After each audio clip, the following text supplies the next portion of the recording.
Copy में सारी बात लिखी हुई है, मैं केवल बोलते जा रहा हूँ, जैसे समझ में नहीं आया मुझे बता देना। कॉपी खोलो, मैं यहाँ पे दिखाऊंगा तो फिर कोई फायदा नहीं। तो ट्रांसलेशन में होता क्या है भाई, प्लीज देखिए। ट्रांसलेशन में अगर आप देखें तो जो mRNA में आनुवांशिक कोड है वो पॉलीपेप्टाइड का अमीनो एसिड्स का क्रम निर्धारित करते हैं। ट्रांसलेशन होता है राइबोसोम की सहायता से कोशिका द्रव्य में मैग्नीशियम आयन की आवश्यकता होती है। आई बात समझ में?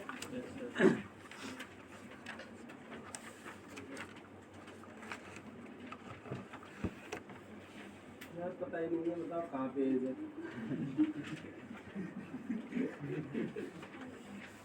मैं कर लो, मैं 5-1 मिनट और इंतजार कर ली, तुम्हारा फिर पेज निकल जाएगा, पता ना मुझे।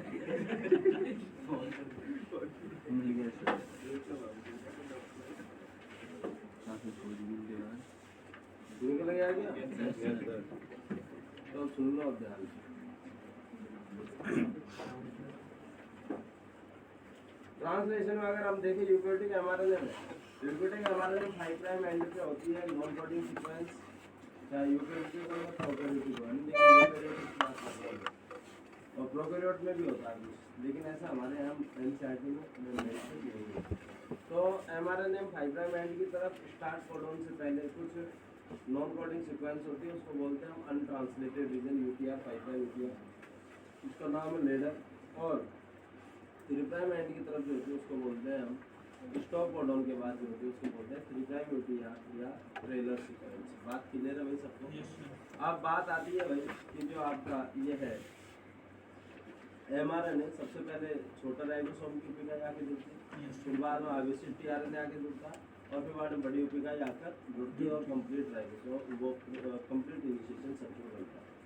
राइबोसोम की जो छोटी उपिकाई है, राइबोसोम की जो छोटी उपिकाई है, ठीक है, क्लियर, उसमें 16 या 4 आरएनए होता है, प्रोकैरियोट में देखें तो ये क्या करते हैं, छोटी उपिकाई ही पहले आके बंधन करती है किससे, राइबोसोम, वो एमआरएनए से, ठीक है। तो एमआरएनए में एक विशिष्ट अनुक्रम होता है प्रोकैरियोट में, उसको बोलते हैं सैंडल-गार्नर सीक्वेंस। सैंडल-गार्नर सीक्वेंस होती है 5 प्राइम से 3 प्राइम तरफ बोलेंगे तो एजीजी एजीजी। उसके पूरक अनुक्रम जो होता है वो 16 या 4 में उपस्थित होता है, वो आगे उसको रिकॉग्नाइज करता है, और उसके लगभग 10 न्यूक्लियोटाइड डाउन स्ट्रीम जो है वो प्रारंभिक कोडोन उपस्थित होता है। प्रारंभिक कोडोन आता है पी साइड पे, आगे बात है 2 साइड होती है पी और ए, तो ए सबसे आगे वाली और पी उसके पीछे वाली। वैसे ई भी होती है, आगे जाके पढ़ोगे आप, देखिए पी और ए ही पढ़ लो आप, पी को पेप्टाइडल साइट, ए को एमाइनो एसिड साइट बोलते हैं, ठीक है, क्लियर है भाई? फिर बाद में बात आती है कि ये जो आपका क्या नाम है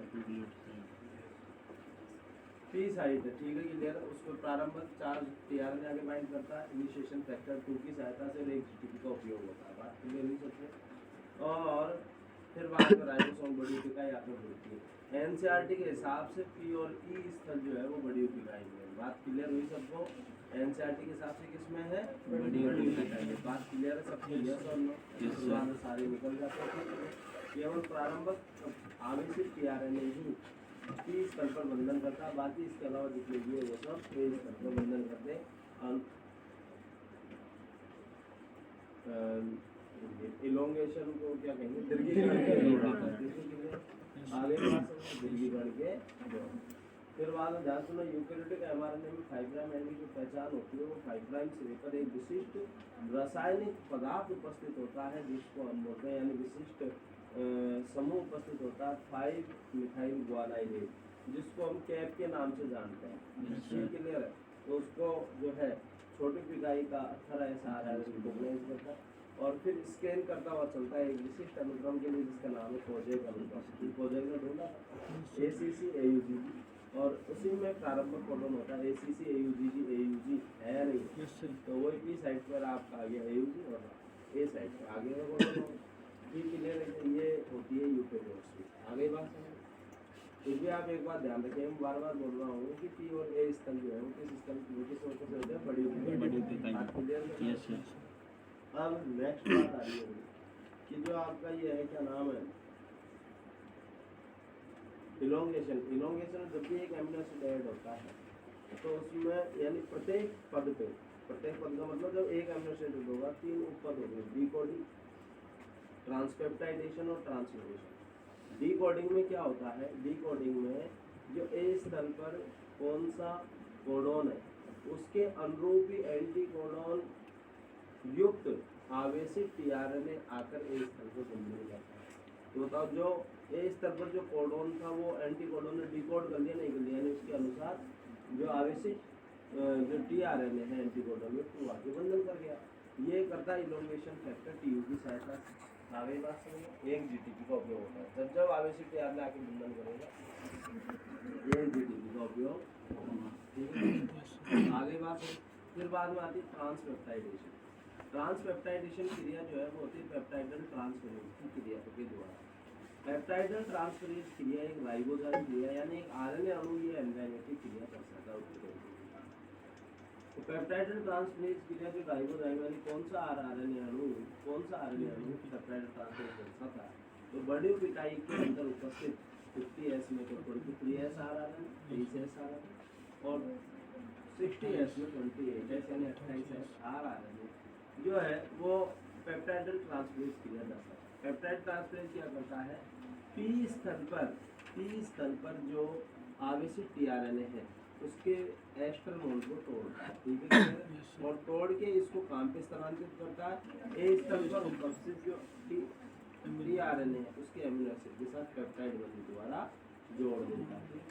पेप्टाइडल ट्रांसफरेज क्रिया किसी प्रकार की ऊर्जा का उपयोग नहीं करती है। बात क्लियर हुई सबको? यहाँ तक कोई समस्या नहीं सर? आई बात समझ में? तो ये है पेप्टाइड ट्रांसफरेज। फिर बाद में होता है translocation. Translocation elongation factor G की सहायता से होता है, एक जीटीपी यूज में आता है। आगे बात। और ट्रांसलोकेशन में क्या होता है, जो राइबोसोम है वो एक कोडोन के बराबर एमआरएनए के 3 प्राइम सिरे की ओर प्रतिस्थापित होता है। बात क्लियर है सबको? राइबोसोम एमआरएनए पर एक कोडोन के बराबर 3 प्राइम सिरे की ओर प्रतिस्थापित होता है। अब क्या हुआ, उससे ए स्थल पर वापस नया कोडोन आ गया। जो ए स्थल पे आवेशित टीआरएनए था वो किस पे चला गया, पी पे, और जो पी पे था वो बाहर निकल गया। बात क्लियर हुई सबको? कोई दिक्कत किसी को नहीं? ये प्रक्रिया कब तक चलती रहेगी, जब तक कि समापन कोडोन नहीं हो जाता। ठीक, क्लियर? अब भैया 3 समापन कोडोन होते, देखो मुझे नहीं पता ओकर नंबर ओकर बताया, लेकिन मैं यही बोल रहा हूँ नहीं पता। आप सीधी सी बात ध्यान रखो, यूएए यूएजी ये होकर नंबर ओकर खत्म हो गई बात। तो रिलीज फैक्टर 1, रिलीज फैक्टर 2 और रिलीज फैक्टर 3 पहले वाले को रिलीज फैक्टर 1 और 2 दोनों रिकॉग्नाइज करते हैं। यूए फिर यूएजी को रिलीज फैक्टर 1 और यूजी को रिलीज फैक्टर 2। तो जैसे सपोज और कोई भी समापन कोडोन आया, ठीक, तो उसके अनुरूप दोनों कोई भी रिलीज फैक्टर आके वहाँ पे बाइंड करें, सब सिग्नलिंग के थ्रू चलते हैं। फिर बाद में आपका क्या होता है, रिलीज फैक्टर 3 आता है। रिलीज फैक्टर 3 क्या करेगा, राइबोसोम की दोनों इकाइयों को रिलीज करता है। जो भी टीआरएनए है उससे पेप्टाइड को हटा देता है, ठीक है। और जो टीआरएनए उसको बाहर निकालेगा, पेप्टाइड बाहर निकाल देगा, सबको अलग अलग कर देता है। और ऑटोमेटिकली बताओ वहाँ पे क्या होगा, समापन के दौरान मैग्नीशियम आयन की सांद्रता बढ़ेगी या घटेगी? ये बढ़ेगी, क्योंकि जानते हो ना मैग्नीशियम आयन की सांद्रता कम होगी तो क्या होगा, राइबोसोम दोनों हो गए। सिंपल, आप बहुत सारे आंसर एनसीईआरटी में खाएंगे, कॉमन सेंस की बात। और इनिशिएशन के दौरान और वृद्धिकरण के दौरान, इनोवेशन के दौरान बताओ मैग्नीशियम सांद्रता आगे बात समझ। ये जो कार्य जो यहाँ पे रिलीज फैक्टर 3 ने, रिलीज फैक्टर फिर एक जीटीपी यूज, तो इनिशिएशन में एक जीटीपी और टर्मिनेशन में एक जीटीपी, और इलोंगेशन के दौरान हर एमिनो अम्ल जुड़ता है जब एक 2 जीटीपी यूज में आते हैं, एक डिकोडिंग और एक ट्रांसलोकेशन। बोलो है ना? तो फाइनल जो है भाई, ये जो रिलीज फैक्टर 3 ने जो कार्य किया यूकेरियोट को कौन करता है, राइबोसोम रिसाइक्लिंग फैक्टर आरआर है। ठीक है, तो अब बात आती है भाई 10 एमिनो अम्ल की पेप्टाइड के निर्माण के लिए कितने एटीपी चाहिए भाई? 10 ही चाहिए। क्योंकि बताओ जो है आपका ट्रांसलेशन, उसमें तो कहीं पे एटीपी यूज में आता ही नहीं, वहाँ तो जीटीपी यूज में आ रहे हैं, है या नहीं है? एटीपी यूज में आ रहे हैं कहाँ पे, आवेशन में। कहाँ पे यूज में आ रहे हैं, आवेशन में। बात क्लियर है सबको? यस और नो? तो आपका जो है 10 एमिनो अम्लों के एक टीआरएनए का आवेशन के एक एटीपी, तो 10 एमिनो अम्ल अगर 10 टीआरएनए जुड़ेंगे, 10 टीआरएनए आवेशन 10 एटीपी। जीटीपी कितने भाई, एक एमिनो अम्ल के लिए 2 जीटीपी। सीधी सी बात ध्यान रखो आप, कोई दिक्कत? समझाने का कॉन्सेप्ट मैंने समझा ही दिया। बात क्लियर है सबको? तो बढ़िया समझ में आ गया, याद होगा नहीं हुआ ये बताओ? गया ना। ये चीज़ें कोई बहुत ज़्यादा टफ है नहीं, बहुत सिंपल चीज़ें। क्लियर सबको? ये हमारी एनसीईआरटी, देखो मैंने आपको बताऊँ, मैंने आपको जो पहले जो चैप्टर लिखवाया ना पहला सेल वाला, उसमें भी लिखवाया है, तो वहाँ पे मैंने 2 बार लिखवाया था कि जो राइबोसोम होता है बताओ, जैसे 30S सबनेट एक तो होती है 50S, एक 30S। 50S में इतने तो ये RNA होते हैं, इतने 34 के करीब प्रोटीन होते हैं, ऐसे बताया था नहीं बताया था? ऐसे है ना जो इसमें वही है, शॉर्ट विगा में इतने होते हैं, 60S में इतने होते हैं, तो ये है ना जो लगभग 80 प्रोटीन के करीब आता है, वो 70 से 80 के बीच है। तो ये एनसीईआरटी में बात लिखी गई है, तो कॉपी का क्वेश्चन लिखो, राइबोसोम में लगभग 80 विभिन्न प्रोटीन उपस्थित है। इसका हम आप खत्म हो जाएगा।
कोई दिक्कत नहीं ना? तो 50 एमिनो अम्ल की पेप्टाइड के लिए कितने चाहिए, बात क्लियर है सबको? चलो एक क्वेश्चन करो, एक mRNA है, ठीक है, उसमें 933 नाइट्रोजनिक बार, ठीक, आगे बात समझना, कितने एमिनो अम्ल की पेप्टाइड को ग्रुप करेगा, लिखो।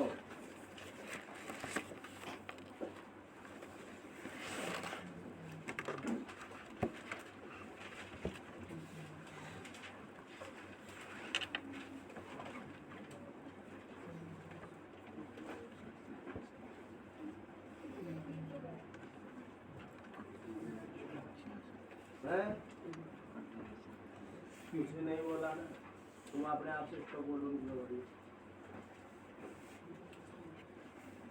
कुछ भी नहीं बोला। हेलो हेलो हेलो, हाँ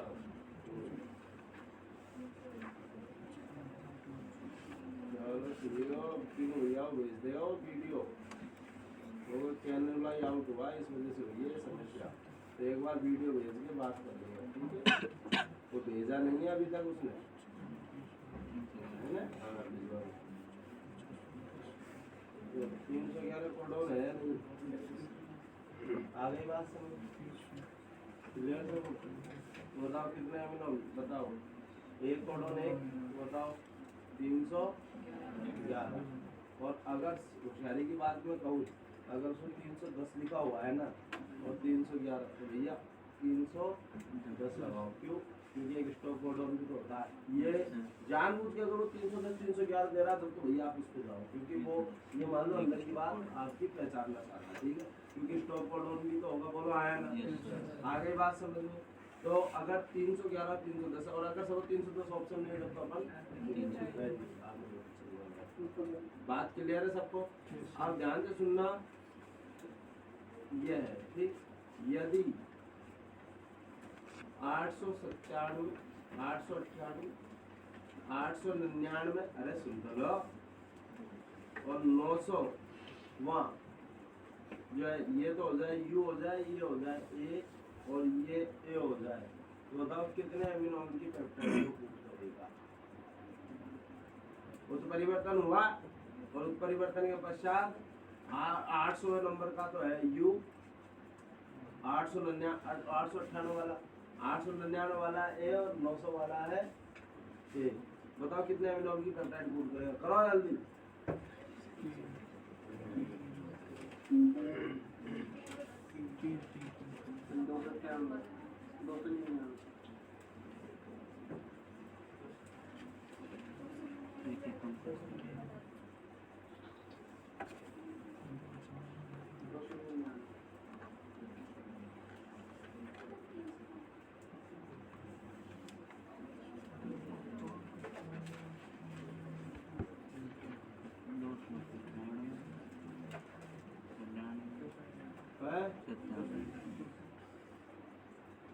लोग करना ही नहीं चाहते पेन को भी, और जब तक पेन को भी लिखने की आदत नहीं पड़ेगी ना वो कर नहीं पाएंगे। मतलब का कॉपी नहीं लेके आए हम, जो इसमें हो रहा है मॉड्यूल में कॉपी नहीं लेके आए हम, क्यों नहीं कर रहे हम कॉपी में? करना चाहिए ना, कॉपी बहुत स्पेशल नहीं आ रहा। तो बताइए भाई, हकीकत बताओ, UAA स्टॉप कोड ऑन है, बोलो आया ना? तो इसका मतलब ध्यान से सुनना, 900 300 है नहीं, तो 300 का जो कोडोन है वो कौन सा है बताओ भाई? 300 का कोडोन ही होगा, नहीं होगा UAA, बोलो है। तो यानी 299 अमीनो की पेप्टाइड को कोड करेगा, नहीं करेगा। बात क्लियर है सबको? यस और नो? सपोज करो कोई mRNA है, ठीक है, कोई mRNA है, उसमें 500 कोडोन है, समझ में आई नहीं है ये बताओ मुझे? अरे क्योंकि टर्मिनेशन हो गया ना, आगे अब वो जाएगा ही नहीं, क्योंकि टर्मिनेशन कोडोन आ गया तो बताइए समापन हो जाएगा नहीं हो जाएगा? अब जरूरी थोड़ी नहीं सर, वो फिर आगे वाले तो क्या उछल के थोड़ी जाएगा, जंप मारेगा, स्टॉप कोडोन आ गया खत्म, टर्मिनेशन हो गया, किधर भी आ जा कॉन्सेप्ट। अब इसी कॉन्सेप्ट में आगे क्वेश्चन पूछूंगा, पर वो क्या कहते हैं जो पूछने, अब जैसे तुम नहीं बताओ तो ये हो जाता है, कोई बात नहीं भाई हम बता दें, नहीं तो क्या कुटाई वाला कॉन्सेप्ट होना चाहिए था। तो कुटाई वाले कॉन्सेप्ट में क्या है कि ऐसी पक्की बात याद रहती है, गलती होती ही नहीं है नहीं। अब मुझे बता दो मैंने फिर गड़बड़ करोगे, और उस टाइम में मन में आएगी मैं कूदता हूँ कितना बढ़िया है, ये मैं हो नहीं सकता। तो ध्यान दो इधर, mRNA में 500 कोडोन है भाई, 51वां कोडोन स्टॉप कोडोन है, बताओ कितने अमीनो की पेप्टाइड कोड करेगा? 50 को कोड करेगा, आगे हमें कोई मतलब ही नहीं है। सर वो फिर वो बेकार जाएंगे, तुम चिंता क्यों कर रहे हो? तुम्हें चिंता कोई बात नहीं है, आ गई बात समझ? कोई दिक्कत समझ में आ गई बात? तो ऐसे क्वेश्चन आते हैं, आप लोग तुरंत ही घबरा जाते हो, और क्या हो रहा है? सिंपल से क्वेश्चन है या नहीं? सपोज करो कोई mRNA है, ठीक, 18 कोडोन है, या सपोज करो 18 नाइट्रोजन क्षार, 18 नाइट्रोजन क्षार है, कितने कोडोन होंगे? 6 कोडोन होंगे, नहीं होंगे? सपोज करो आप लोगों को पढ़ा था, क्या नाम है, फ्रेम शिफ्ट म्यूटेशन पढ़ा था ना? आगे वाला रीडिंग फ्रेम पढ़ा था नहीं पढ़ा था? बोलो आया। अगर मैं आपसे कहूँ निम्न में से कौन से परिवर्तन के कारण रीडिंग फ्रेम परिवर्तित नहीं होगा? तो ये क्वेश्चन दिया हुआ है हमारे में, 18 नाइट्रोजन क्षार है, ठीक, क्लियर है क्या? यानी आप अंडरस्टूड 6 कोडोन है। अब निम्न में से कौन से परिवर्तन के पश्चात फ्रेम शिफ्ट म्यूटेशन नहीं होगा? वो फ्रेम शिफ्ट म्यूटेशन नहीं होगा, ठीक है, यानी रीडिंग फ्रेम परिवर्तित नहीं होगा। दोनों बात एक है, यानी फ्रेम शिफ्ट म्यूटेशन नहीं होगा, या फिर मैं कहूँ फ्रेम शिफ्ट म्यूटेशन होता बताओ, रीडिंग फ्रेम चेंज होता नहीं होता? तो फ्रेम शिफ्ट म्यूटेशन नहीं होगा, रीडिंग फ्रेम परिवर्तित नहीं होगा। सुनिए पहला ऑप्शन, ठीक। 7वां नाइट्रोजन क्षार विलोपन, ठीक, क्लियर है क्या? बोलो आया ना? 7वां नाइट्रोजन क्षार विलोपन, ठीक। सातवां 8वां नाइट्रोजन क्षार विलोपन। समझ में आ रही है ना मैं बोल रहा हूँ? मैं तुमको सर हम आगे क्या लिख रहे हो उर्दू मैं बोल तो रहा हूँ। 7वां 8वां व 9वां नाइट्रोजन क्षार विलोपन। बताओ ऐसे कौन सा परिवर्तन जिसके कारण रीडिंग फ्रेम परिवर्तित नहीं होगा? अब बहुत सौ के मन में तो आ रही होगी सर परिवर्तन तो हो तो रहा है। बहुत सौ मन में तो ये आ रही है अधिकांश जो जनसंख्या है उसके दिमाग में आ रही है सब परिवर्तन तो हो रहा है, बिल्कुल परिवर्तन हो रहा है, कटाई झटाई हो रहा है ना। अरे लेकिन बताओ अगर ये एक 7वां चेंज होगा तो पूरा पूरा आगे का सारे परिवर्तित हो गए नहीं हो गए, एक विलोपन हो गया। 6वां अगर चेंज अगर विलोपित हो गया तो आगे के सारे चेंज हो गए नहीं हो गए। 7वां 8वां भी विलोपित हो गए तो सारे, लेकिन 7वां 8वां 9वां बताओ केवल एक ही तो कोडन विलोपित होगा। बोलो आया ना। 2 कोडन आगे के एस और फिर आगे के जो कोडन बचेंगे वो एस। बोलो आया ना। बात क्लियर है? रीडिंग फ्रेम एस कोई दिक्कत किसी को नहीं ना?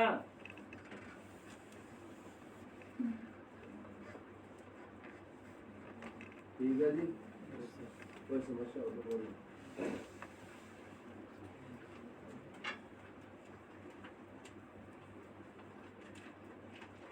समझ में आ गई होगी? देखो हम आपको बता दें, अब बहुत सारी देर हो गई यार, 1 घंटा हो गया। अनुवादन के दौरान अवरोधित करने वाली एंटीबायोटिक। ठीक है क्लियर? मैंने अभी तक आपको मान लो कि पीछे का डिस्कस कर रहा हूँ, अभी तक मैंने आगे बताया। अनुवादन को अवरोधित करने वाली एंटीबायोटिक पहले तो ध्यान से सुनना, सब पूछी जाती थी। डीएनए द्विगुणन को अवरोधित करने वाली नोवोबाइसिन नॉलिडोइक एसिड।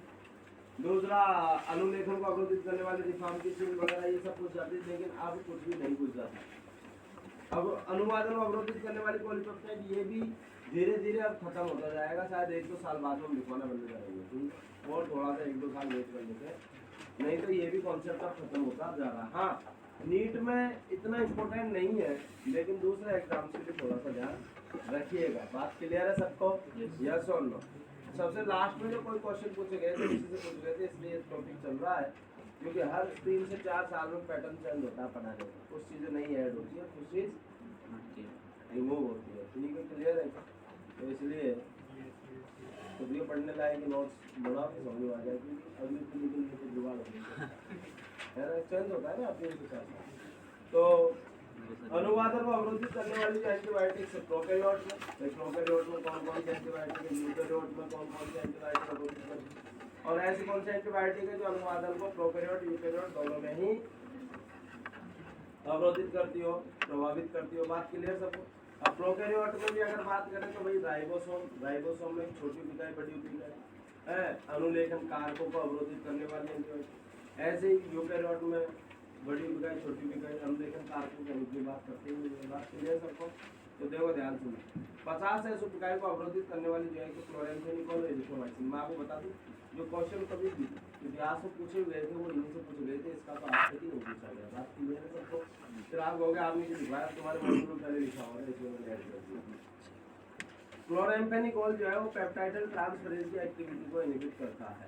आगे बात समझिए, पेप्टाइडल ट्रांसफरेंस की एक्टिविटी को इनहिबिट करता है। पेप्टाइड ट्रांसफरेंस किस होता है बताइए? बड़ी इकाई के 23 आरएनए में। तो अब तो याद हो जाना चाहिए, इतने पे भी याद नहीं हो पेप्टाइड ट्रांसफरेंस तो बिल्कुल सर्वली याद। बोलो हाँ। तो पेप्टाइडल ट्रांसफरेंस ये जो एरिथ्रोमाइसिन है ये क्या करती है? एमआरएनए पर राइबोसोम के ट्रांसलोकेशन को अवरोधित करती है। जैसे बताइए, मतलब बड़ी और छोटी अलग अलग होती है। बोलो हाँ, केवल अनुवादन के दौरान एमआरएनए पर आकर नहीं होती है, तो छोटी पिकाई अपने हिसाब से आगे बढ़ेगी, बड़ी पिकाई ठीक है क्लियर है क्या? तो रस्से बांध के थोड़ी मतलब गुणक आगे बात दोनों के सिग्नल हो। तो अगर ये जो एरिथ्रोमाइसिन है क्या करती है? बड़ी पिकाई के मूवमेंट को रोक देती है, छोटी पिकाई आगे बढ़ने की क्या हो जाएगी? आगे बात समझिए। तो क्लोरेम्फेनिकोल पेप्टाइड ट्रांसफरेंस और एरिथ्रोमाइसिन जो है वो एमआरएनए पर बड़ी पिकाई के स्थानांतरण को रोकती है। छोटी पिकाई में स्ट्रेप्टोमाइसिन और टेट्रासाइक्लिन। स्ट्रेप्टोमाइसिन एमआरएनए में जो सूचना होती है उसको गलत पठन करवा देती है और प्रारंभन को अवरोधित करती है। कहने का मतलब है एमआरएनए में जैसे यह है आपकी साइंडल गार्नो सीक्वेंस जो है उसको छोटी पिकाई को पठन करती है, तो साइंडल गार्नो सीक्वेंस के पठन को नहीं करने देती। आगे बात समझ में? और जब साइंडल गार्नो सीक्वेंस का पठन प्रॉपर नहीं होगा तो बताइए क्या होगा? जो है अनुलेखन प्रारंभन स्तर जो है प्रॉपर उससे स्टार्ट नहीं हो पाएगा। टेट्रासाइक्लिन क्या करती है, जो भी ए स्तर पर, क्योंकि बताओ ये जो मैं फिर कह रहा हूँ ना, ए और पी जो है वो छोटी पिकाई होते हैं, तो क्या एंजाइटिन वेरी बड़ी पिकाई होती है, तो मैं क्या कहूँ, है ना। एंटीबायोटिक तक में ये बात आ रही है, हकीकत कौन सी होती है। तो ये जो छोटी पिकाई में जो ए स्तर होता है ना, ए स्तर पर एमाइनो एसिड जो टीआरएनए होता है, यानी आवेशित टीआरएनए, उसके बंधन को अवरोधित करती है टेट्रासाइक्लिन। बात क्लियर सब। और नियोमाइसिन कोई काम करती है, आज तक इससे कोई क्वेश्चन नहीं पूछा। इलोंगेशन फैक्टर टीयू के कार्य को अवरोधित करती है क्यूरोमाइसिन। इलोंगेशन फैक्टर टीयू क्या करता है, कोई आवेशित टीआरएनए को पी स्थल पर ए स्थल पर बंधन के लिए प्रेरित करता है। नहीं काम से हुआ।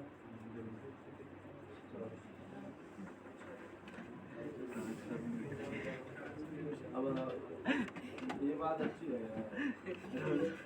ये तुम लोग खाओ, तुम दोनों एक एक, जो आगे बैठा हो तो फायदा तो मिलेगा, पीछे बैठने वाले सब पीछे घुसते, एक एक ले लेना तुम्हारी बात नहीं है इसमें। बताइए बढ़िया काम होती है इसके वाले, बढ़िया खाओ आराम से। वो तो तुम नहीं होते ना, मैं अकेले लाता हूँ, मैं खा लो, नहीं तो अभी खा लो, खराब हो जाएगी, जम्स आ जाएंगे माइक्रो।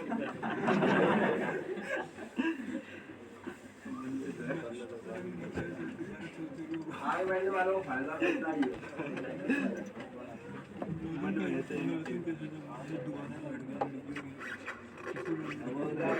सबको बात एक के बेहतर टुकड़े ऐसे मत।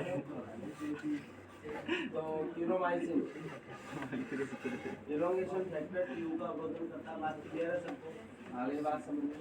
और फ्यूजिटिक एसिड जो है elongation factor G, elongation factor G क्या करता है, ट्रांसलोकेशन को प्रेरित करता है, नहीं करता, बोलो है।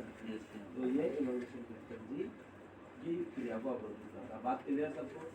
यूकेरियोट में देखे तो जो क्वेश्चन पूछ लिया वही लिखवा रहा हूँ, छोटी पिकाई बड़ी पिकाई के बारे में ज़्यादा नहीं लिखवाना। तो साइक्लोहेक्सामाइड जो है वो 68 सेल ग्रुप में पेप्टाइड एंड ट्रांसफरेज की क्रिया को अवरोधित कर दिया, यानी 28 आ रहा है। रिसिन विष, ये कैक्टर विश्वरा वाले में कहते हैं, इम्पोर्टेंट है, आगे बात समझो। तो रिसिन विष जो है कैक्टर बीज से मिलता है, आगे बात समझो। और वो ये क्या करता है, पेप्टाइड एंड ट्रांसफरेज की क्रिया को अवरोधित करता है, बात क्लियर हुई सबको, यस और नो। तो एक बात ध्यान रखना है, इम्पोर्टेंट क्वेश्चन हुआ करता था, बात क्लियर है सबको। तो ये जो कैस्टर बीन है ये नहीं खाने चाहिए, पता चला धीरे धीरे ट्रांसमिशन हो रही है, प्रोटीन एंजाइम नहीं बन रही। आगे बात, डिप्थीरिया टॉक्सिन, आपने डिप्थीरिया रोग पढ़े हो आप, ह्यूमन एंजाइम डिजीज है ना, बैक्टीरिया जनित रोग, कोरियोबैक्टीरियम डिजीज, तो वहाँ पढ़ते हो तो आपसे दादी के साथ क्वेश्चन पूछ सकता है। डिप्थीरिया जो टॉक्सिन है वो क्या करता है, इलोंगेशन फैक्टर, यूकेटिव इलोंगेशन फैक्टर 2 की क्रियावादी करता है। आपको शायद सर ने पढ़ाया होगा एक्सोटॉक्सिन, एंडोटॉक्सिन, न्यूरोटॉक्सिन, साइटोटॉक्सिन पढ़ाया है, तो उसी में कुछ है ना, ये एंडोटॉक्सिन ज़्यादा खतरनाक होते हैं जो बॉडी के अंदर जाके रिलीज होते हैं, ठीक है, क्लियर है। डिप्थीरिया टॉक्सिन जो है वो यूकेटिव इलोंगेशन फैक्टर को बाधित करता है, कोरियोबैक्टीरियम डिप्थीरिया द्वारा जनित। क्यूरोमाइसिन क्या होती है, जो आवेशित टीआरएनए है उसके अनुरूप होती है, यानी एनालॉग होती है।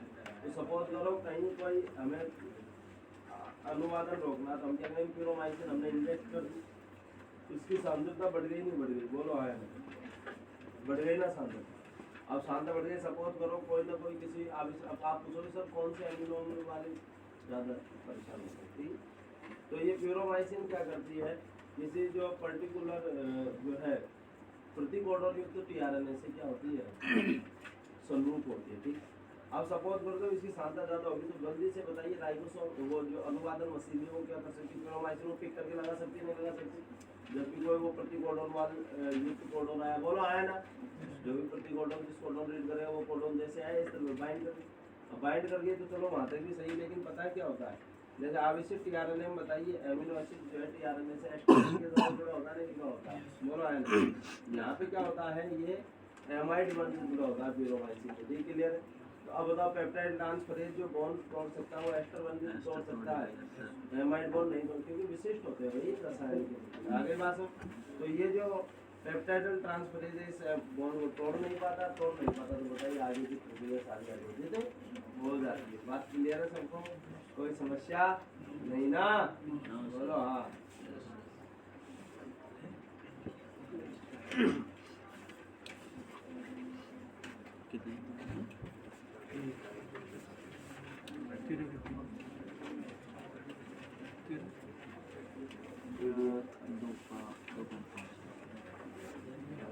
मैंने आपको कहाँ से शेयर कर रखी है? डिस्कस कर रखी है ना?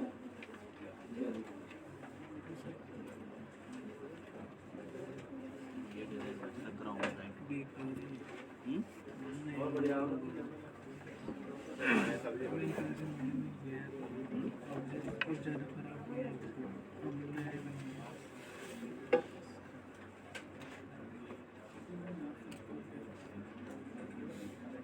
जीन रेगुलेशन बताइए भाई। जीन रेगुलेशन यानी अभिव्यक्ति का नियमन। तो ध्यान से सुन लो पहले से। ये रेगुलेशन क्या होता है मुझे एक बार बताओ। तुम्हारे ऊपर से लेकर नीचे तक सभी कोशिकाओं में 12 गुण है। हर कोशिका में सभी जीन उपस्थित है। लेकिन कोई कोशिका में तो कोई प्रोटीन एंजाइम बन रहे, कोई कोशिका में कोई प्रोटीन एंजाइम बन रहे। जैसे वो इंसुलिन, ग्लूकागोन वगैरह है, प्रोजेस्टेरोन वगैरह बनाने के लिए ग्रोथ हार्मोन अलग अलग कोशिकाओं में अलग अलग इथ्रोपोइटिन कहीं अलग बन रहा। बोलो आया ना? जबकि सब में क्रोमोसोम नंबर समान है, ऊपर से नीचे तक जीन के समान है भाई, है या नहीं है? तो ये किसी विशिष्ट कोशिका में कोई विशिष्ट जीन अपने अभिव्यक्ति दर्शा रहे, किसी में कोई और जीन इफेक्ट। अब किसी की वो जो जीन किसी कोशिका में इफेक्ट कभी आवश्यकता ज़्यादा तो स्पीड तेज हो जाएगी अभिव्यक्ति, यानी mRNA ज़्यादा बनेंगे और प्रोटीन ज़्यादा बनेंगे। कभी आवश्यकता कम है तो mRNA कम बनने लग जाएंगे, यानी कम ज़्यादा भी हो जाती है स्पीड। बोलो आया ना? तो ये सारी बातें बताइए।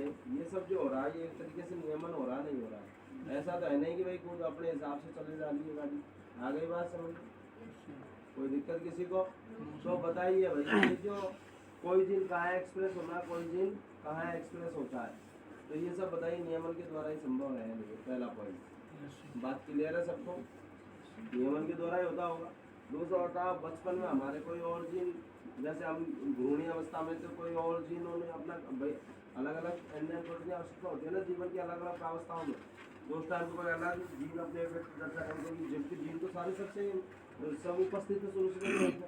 जब पैदा हो गए होंगे बच्चे थे तो कोई और जीन अपनी अभिव्यक्ति दर्शा रहे थे। बोलो आया ना? फिर जब बड़े हुए तो कोई और जीन, जैसे बताओ सेक्स हार्मोन्स वगैरह बनना स्टार्ट हो गए बॉडी में। आ गई बात समझ में?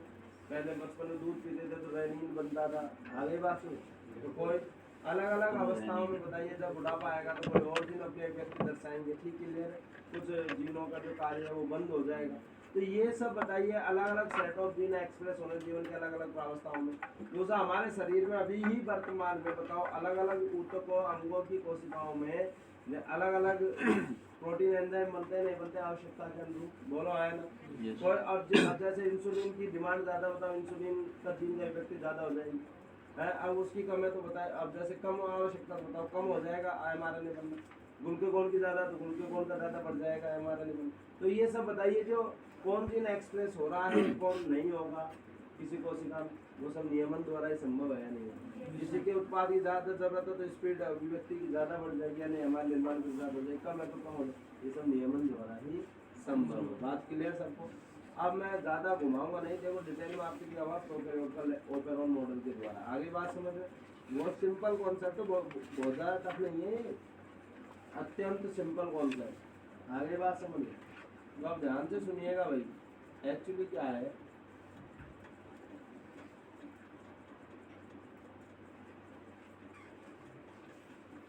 तो ध्यान से सुनिएगा है ना। हमारे यूकेरियोट्स में अगर हम देखें तो जो अभिव्यक्ति जीनों की अभिव्यक्ति का नियमन हो कौन कौन से स्तर पर हो सकता है, बहुत सिंपल बात है। तो बताइए एक तो अनुलेखन के स्तर पर हो सकता है नहीं हो सकता। जैसे भाई सिग्नल आया तो भाई इस जीन के उत्पाद की आवश्यकता नहीं है। आ गई बात समझ? तो इस जीन के उत्पाद की आवश्यकता नहीं है तो मुझे एक बार बताओ भाई अनुलेखन रुक जाएगा नहीं रुक जाएगा?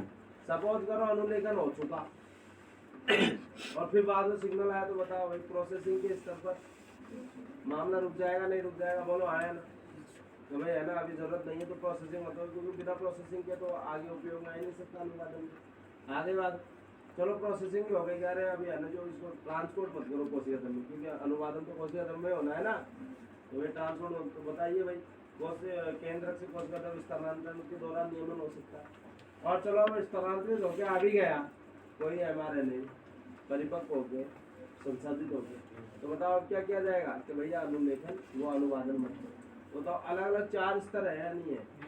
जबकि प्रोकैरियोट्स में अगर हम देखें तो बताओ सारी प्रक्रिया कहाँ पे होती है? कोशिका द्रव्य में होती ही नहीं। पहला पॉइंट, कोशिका द्रव्य में होती। दूसरी बात, कहीं कोई प्रोसेसिंग वगैरह का मामला नहीं है।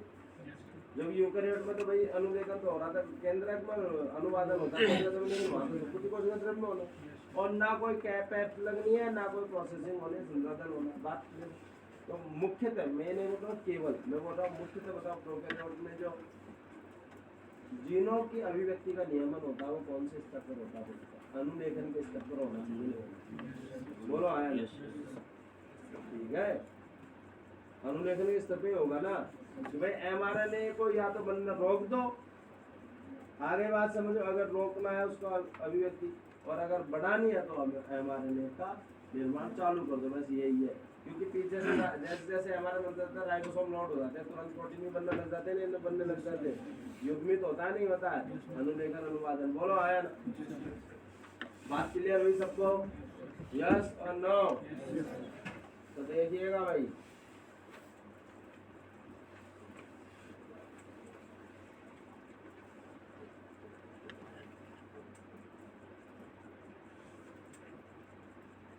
तो regulation of gene expression, gene अभिव्यक्ति का नियमन। तो बताओ जीन अभिव्यक्ति के परिणाम स्वरूप बताइए, जीन को भी अपनी जो अभिव्यक्ति दर्शाता है किसके द्वारा दर्शाता? पॉलीपेप्टाइड प्रोटीन एंजाइम के द्वारा ही तो दर्शाता है। या बार-बार पढ़ जाए वो विशेष बात है, जीन क्या होता है, लेकिन कोई भी जीन अपनी अभिव्यक्ति दर्शाता है वो किसके द्वारा दर्शाता है? पॉलीपेप्टाइड प्रोटीन एंजाइम द्वारा ही दर्शाता है। हम ये तो कहते हैं इस जीन का ये कार्य है, इस जीन का कार्य है। बोलो आया ना? यूकैरियोट्स में जीन नियमन बताइए 4 स्तरों पर होता नहीं होता? कौन कौन से बताओ? अनुलेखन के स्तर पर, mRNA प्राथमिक प्रतिलिपि के निर्माण का नियमन, ठीक। संसाधन के स्तर पर यानी प्रोसेसिंग स्तर पर हो जाए। दूसरा, केंद्रक से कोशिका द्रव्य में mRNA परिवहन का नियमन है या नहीं है? और अनुवादन के स्तर पर। बात क्लियर सबको? दूसरी बात मैं आपको बताऊं, जो भी हमारे जीन के अंदर, मैंने आपसे एक बात कही थी कि जो अनुलेखन इकाई है ट्रांसक्रिप्शन, उसका बताओ कितना भाग जो है SNRNA में आ रहा है? पहले तो केवल संरचना के जीन में भी क्या हो रहा है, जो इंट्रॉन हो रहा है, फिर दोबारा mRNA परिपक्व, फिर उस परिपक्व mRNA में 5 प्राइम एंड प्रारंभिक कोडॉन से पहले जो है 5 प्राइम यूरिया, और स्टॉप कोडॉन के बाद 3 प्राइम यूरिया। बताओ वो केवल छोटी सी जो है वो काम में आ रही नहीं, बताओ सूचना बिल्कुल कॉम्पैक्ट होती जा रही नहीं। Yes sir. तो मैं आपको एक बार बताऊँ, मैं एक अंदाजा बोल रहा हूँ, अंदाजे का मतलब है NCERT के हिसाब से, तो एक रेंज बोल रहा हूँ भाई कि HNRNA में जब स्प्लाइसिंग होती है ना संबंधन, तो लगभग 50 से 90% भाग जो है वो इंट्रॉन के रूप में डिस्कार्ड हो जाता है। बात क्लियर है सबको? अब ये क्या बात हर जगह अप्लाई हो रही है? नहीं भाई, कुछ दिनों के mRNA में ऐसा होता होगा, कुछ दिनों में उससे भी कम होता होगा। आ गई बात समझ में? ये एक NCERT लैंग्वेज बेस्ड एक अंदाज के हिसाब से बोला भाई, कुछ दिनों में इतना, क्योंकि ये तो लगभग एक रेंज बता रहा है भाई, 50 से लेकर 90, हो सकता है 50 से कम भी होता हो किसी में, कोई बात क्लियर है सबको? यस और? एक सामान्य बात अगर आपसे पूछे NCERT के हिसाब से, तो बताइए भाई संबंधन में HNRNA का कितना प्रतिशत भाग जो है वो नष्ट हो जाता है? लगभग 50 से 90% भाग। कोई दिक्कत किसी को? तो संबंधन द्वारा HNRNA का लगभग 50 से 90% भाग पृथक कर दिया जाता है। बताइए भ्रूण से लेके वयस्क और बुढ़ापे तक, बताइए अलग अलग अवस्थाओं में अलग अलग सेट ऑफ जीन एक्सप्रेस होते नहीं होते? बोलो आया ना? तो देखो भाई, बताइए भ्रूण का वयस्क जीवों में विकास और विभेदन भी जीनों के कई समूहों की अभिव्यक्ति के संबंधित नियमन के परिणाम स्वरूप गया नहीं। कहने का मतलब क्या है इस लाइन का? इस लाइन का मतलब यह है कि बताइए भ्रूण से लेकर वयस्क तक जब हमारा विकास होता है, अलग अलग अवस्था में अलग अलग सेट ऑफ जीन अपनी अभिव्यक्ति दर्शाते हैं नहीं दर्शाते हैं? बोलो आया ना? बात क्लियर है सबको? दूसरा, एक बार मुझे बताइए भाई, ये जो जीनों की अभिव्यक्ति होती है उपापचय पर निर्भर करती है नहीं करती? उपापचय मतलब क्या? जैसे सुन लो, मैं जो आप जानते हो ना, मैं कोई उदाहरण बोलूंगा, जैसे उपापचय बताओ शरीर के अंदर ब्लड में ग्लूकोज की मात्रा ज्यादा होगी, बताओ इंसुलिन की अभिव्यक्ति ज्यादा होगी नहीं, सब ग्लूकोज का मात्रा कम होगी, बताओ ग्लूकोन की अभिव्यक्ति ज्यादा होगी नहीं, उपापचय पर निर्भर कर रहा नहीं करा, बोलो है ना। सपोज करो आपके ग्लाइकोलाइसिस वगैरह बताइए कहाँ पे ग्लाइकोलाइसिस होगी, कैप्चर के भाग में बताओ ग्लाइकोलाइसिस कैप्चर पे इलेक्ट्रॉन ट्रांसपोर्ट चैन के एंजाइमों के प्रोटीन एंजाइमों की जीन की अभिव्यक्ति होगी नहीं होगी, उपापचय पर निर्भर करता है। आगे बात है, चलो पर्यावरणीय स्थिति का उदाहरण देते हैं। मुझे वो बताओ तुम धूप से एक्सपोज नहीं होगे तो 1,7 हाइड्रोकोलेस्ट्रॉल नहीं बनेगा, तो 1,7 हाइड्रोकोलेस्ट्रॉल नहीं बनेगा तो वो परिवर्तित करने वाले एंजाइम प्रोटीन और जीन की अभिव्यक्ति होगी क्या? नहीं होगी। क्यों? क्योंकि वो बने तो तभी तो आएंगे, वो सिग्नल तभी तो जाएगा। और आप धूप से एक्सपोज हो रहे हो, 1,7 हाइड्रोकोलेस्ट्रॉल बन रहा है, बताए उन जीनों की अभिव्यक्ति होगी नहीं। चलो तुमने विटामिन ए खा ही नहीं रहे हो डाइट में, शरीर में तो बनते नहीं है विटामिन, बाहर से लेने पड़ते हैं। तो मुझे एक बार बताओ तुम्हारे शरीर में विटामिन तुम खा ही नहीं रहे हो किसी टाइप में विटामिन, तो विटामिन ए को रोडोप्सिन परिवर्तित करने वाले एंजाइमों के जीन की अभिव्यक्ति होगी क्या? अरे रेटिनॉल आता हो पहले तभी तो होंगे, और जब रेटिनॉल खाया तो होता अभिव्यक्ति हो रही है नहीं? क्या है इसका मतलब? पर्यावरणीय स्थिति पर निर्भर कर रहा नहीं कर रहा? कोई दिक्कत किसी को नहीं। और बताइए परिवर्तन दौरान अलग अलग जीन अपने व्यक्ति दर्शाते नहीं दर्शाते, कोई समस्या? समझ में आ गई ये बात? क्लियर है? तो यूकेरियोट में जीन अभिव्यक्ति का नियमन का ये देखो उपापचय शरीर क्रियात्मक व फिजियोलॉजिकल और पर्यावरणीय स्थिति भी जीन अभिव्यक्ति को नियंत्रित करती है। यूकेरियोट में अभिव्यक्ति के नियमन के लिए सबसे पहले एक मॉडल आया था जिसको बोलते हैं gene battery model, beaten Davidson ने दिया।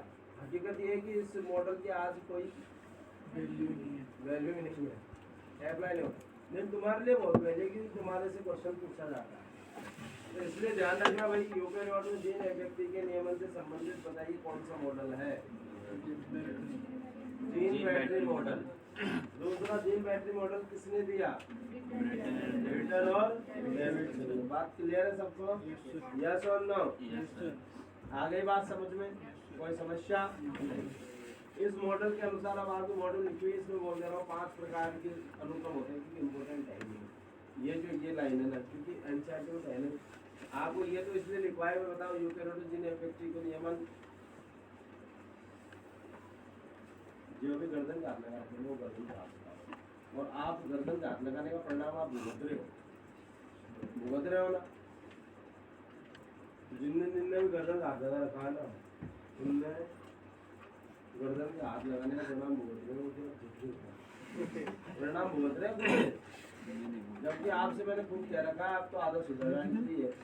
इस पोर्शन को फ्री रखोगे अपने आप घर से भी फायदा होगा, लेकिन जितना इसको सपोर्ट दिया ये नालायक है तुरंत आराम मांगता है, ये माइंड खुरापाती जो है जो याद हो गया सबको? यूकेरियोट जीन अभिव्यक्ति का नियमन कौन करता है भाई? बताइए वो कौन से मॉडल के द्वारा दर्शाते हैं? किसने दिया? कोई दिक्कत किसी को? याद है? बात खत्म। दूसरी बात मुझे बताओ भाई, जीन अभिव्यक्ति का नियमन किस किस के द्वारा नियंत्रित होता है? बताइए। शरीर क्रियात्मक उपापचय पर्यावरणीय स्थिति द्वारा नियंत्रित होता नहीं होता? बोलो है ना? कितना प्रतिशत भाग HNRNA का जो डिस्कार्ड हो जाता है? ये तीनों लाइनें आपको पता है? ठीक, ये लाइन इतनी इम्पोर्टेंट नहीं है, ये क्लियर है क्या?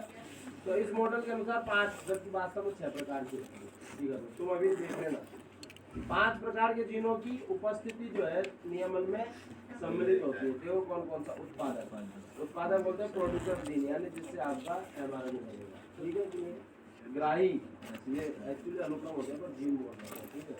ग्राही, समाकलक, इंटीग्रेटर, संवेदक, सेंसर, वर्धक, सामक, एनहेंसर, साइलेंसर। एनहेंसर जो स्पीड बढ़ाए, साइलेंसर जो स्पीड बढ़ाए। तो एक ही चीज है कि जो स्पीड बढ़ा देगी घटा देगी, स्पीड बढ़ाने वाला अलग होगा, स्पीड घटाने वाला अलग होगा, तो अलग अलग लेकिन एक ही बोल। आगे बात समझ, इसलिए 6 होती वास्तव में। आप आगे जाके पढ़ोगे, आएगा ही मॉडल, पढ़ोगे 6 पढ़ोगे, यहाँ पे 5 हुए। क्लियर है सबको?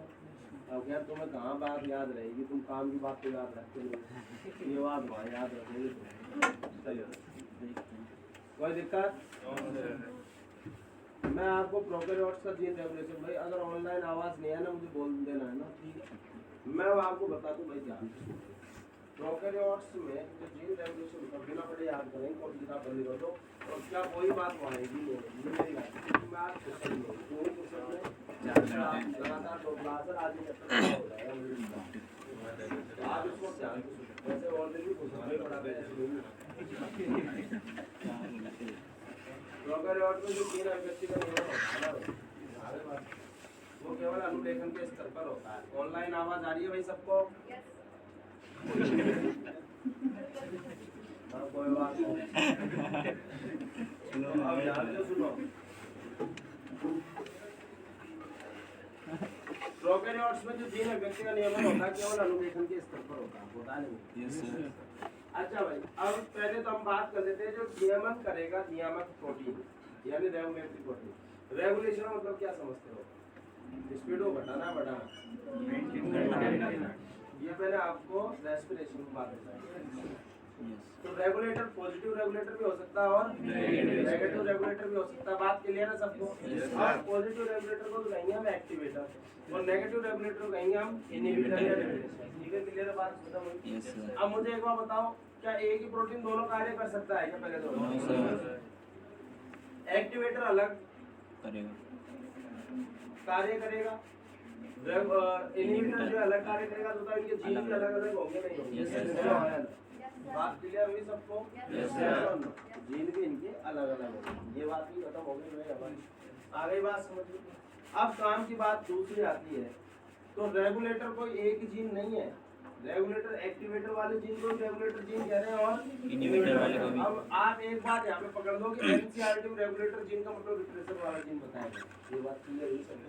क्योंकि आपके एनसीईआरटी में लैक ऑफ एरोन का नेगेटिव रेगुलेशन ही समझाया गया है। नेगेटिव रेगुलेशन बताइए भाई पॉजिटिव रेगुलेशन कौन करेगा यानी स्पीड कौन बढ़ाएगा? एक्टिवेटर। नेगेटिव रेगुलेशन कौन करेगा? इनहिबिटर। बात क्लियर सबको? अब दूसरी बात हम एक सामान्य बात कर लेते हैं। सपोज करो मैं रास्ते में जा रहा हूँ और कोई मेरा रास्ता रोक के खड़ा हो जाए, मेरे आगे खड़ा हो गया, जो मेरी मूवमेंट थी उसको रोक दिया नहीं रोक दिया? बताओ मेरी गति को उसने कम कर दिया या मुझे रोक दिया नहीं रोक दिया? स्टॉप। तो बताओ आ रहे पुल में किधर जाता बताइए भाई? वही अगर हम कोई बात बोलते हैं किसके संदर्भ में बोलते हैं? संवेद सूत्र के संदर्भ में। आगे बात क्लियर है सबको? तो बताओ आरएनए पॉलीमरेज जो जाएगा प्रमोटर से बताइए टर्मिनेटर की तरफ जाता है नहीं जाता है? प्रमोटर से टर्मिनेटर की तरफ जाता है। तो बताओ आरएनए पॉलीमरेज का बंधन स्थल है प्रमोटर।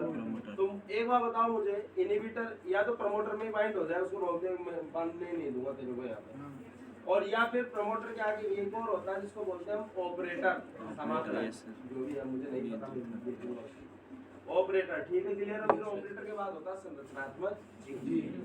तो हो सकता है कि भाई बताइए वो या तो प्रमोटर बाइंड करता है या ऑपरेटर बाइंड करके उसका रास्ता रोक दिया। बात क्लियर हुई? तो बताइए जो इनहिबिटर है रिप्लेसर है वो कहाँ पे बंधन करता है? या तो प्रमोटर पे या प्रमोटर के डाउन स्ट्रीम यानी रास्ता रोक दिया। अच्छा एक सपोज मैं रास्ते में जा रहा हूँ कोई पीछे से आया मेरे जानने वाला मुझे धक्का दे है ना हाथ लगा के, तो बताओ मैं स्पीड बढ़ जाएगी नहीं बढ़ जाएगी? तो अब मुझे एक बार बताओ आरएनए पॉलीमरेज चल रहा है आरएनए पॉलीमरेज पीछे से आ गया और धक्का मारे तो स्पीड बढ़ जाएगी नहीं बढ़ जाएगी? बढ़ जाएगी। बताओ स्पीड कौन बढ़ाएगा? एक्टिवेटर। तो बताओ एक्टिवेटर कहाँ पे बंधन करता होगा? प्रमोटर के आगे बंधन करता होगा नहीं करता होगा? प्रमोटर की आप क्लियर है सबको? चलो जी ये बात बताओ। अब आता है ओपेरॉन। ओपेरॉन क्या होती है भाई? ओपेरॉन एक इकाई का नाम है। ओपेरॉन क्या है? इकाई का नाम है। कौन सी इकाई भाई? जो प्रोकैरियोट्स में जीन अभिव्यक्ति और उसके नियमन से संबंधित जो इकाई है उसको हम बोलते हैं ओपेरॉन। ओपेरॉन क्या है भाई? प्रोकैरियोट्स में जीन अभिव्यक्ति और उसके नियमन से संबंधित जो इकाई है उसको हम बोलते हैं ओपेरॉन। ये बात क्लियर हुई सबको? ओपेरॉन क्या है?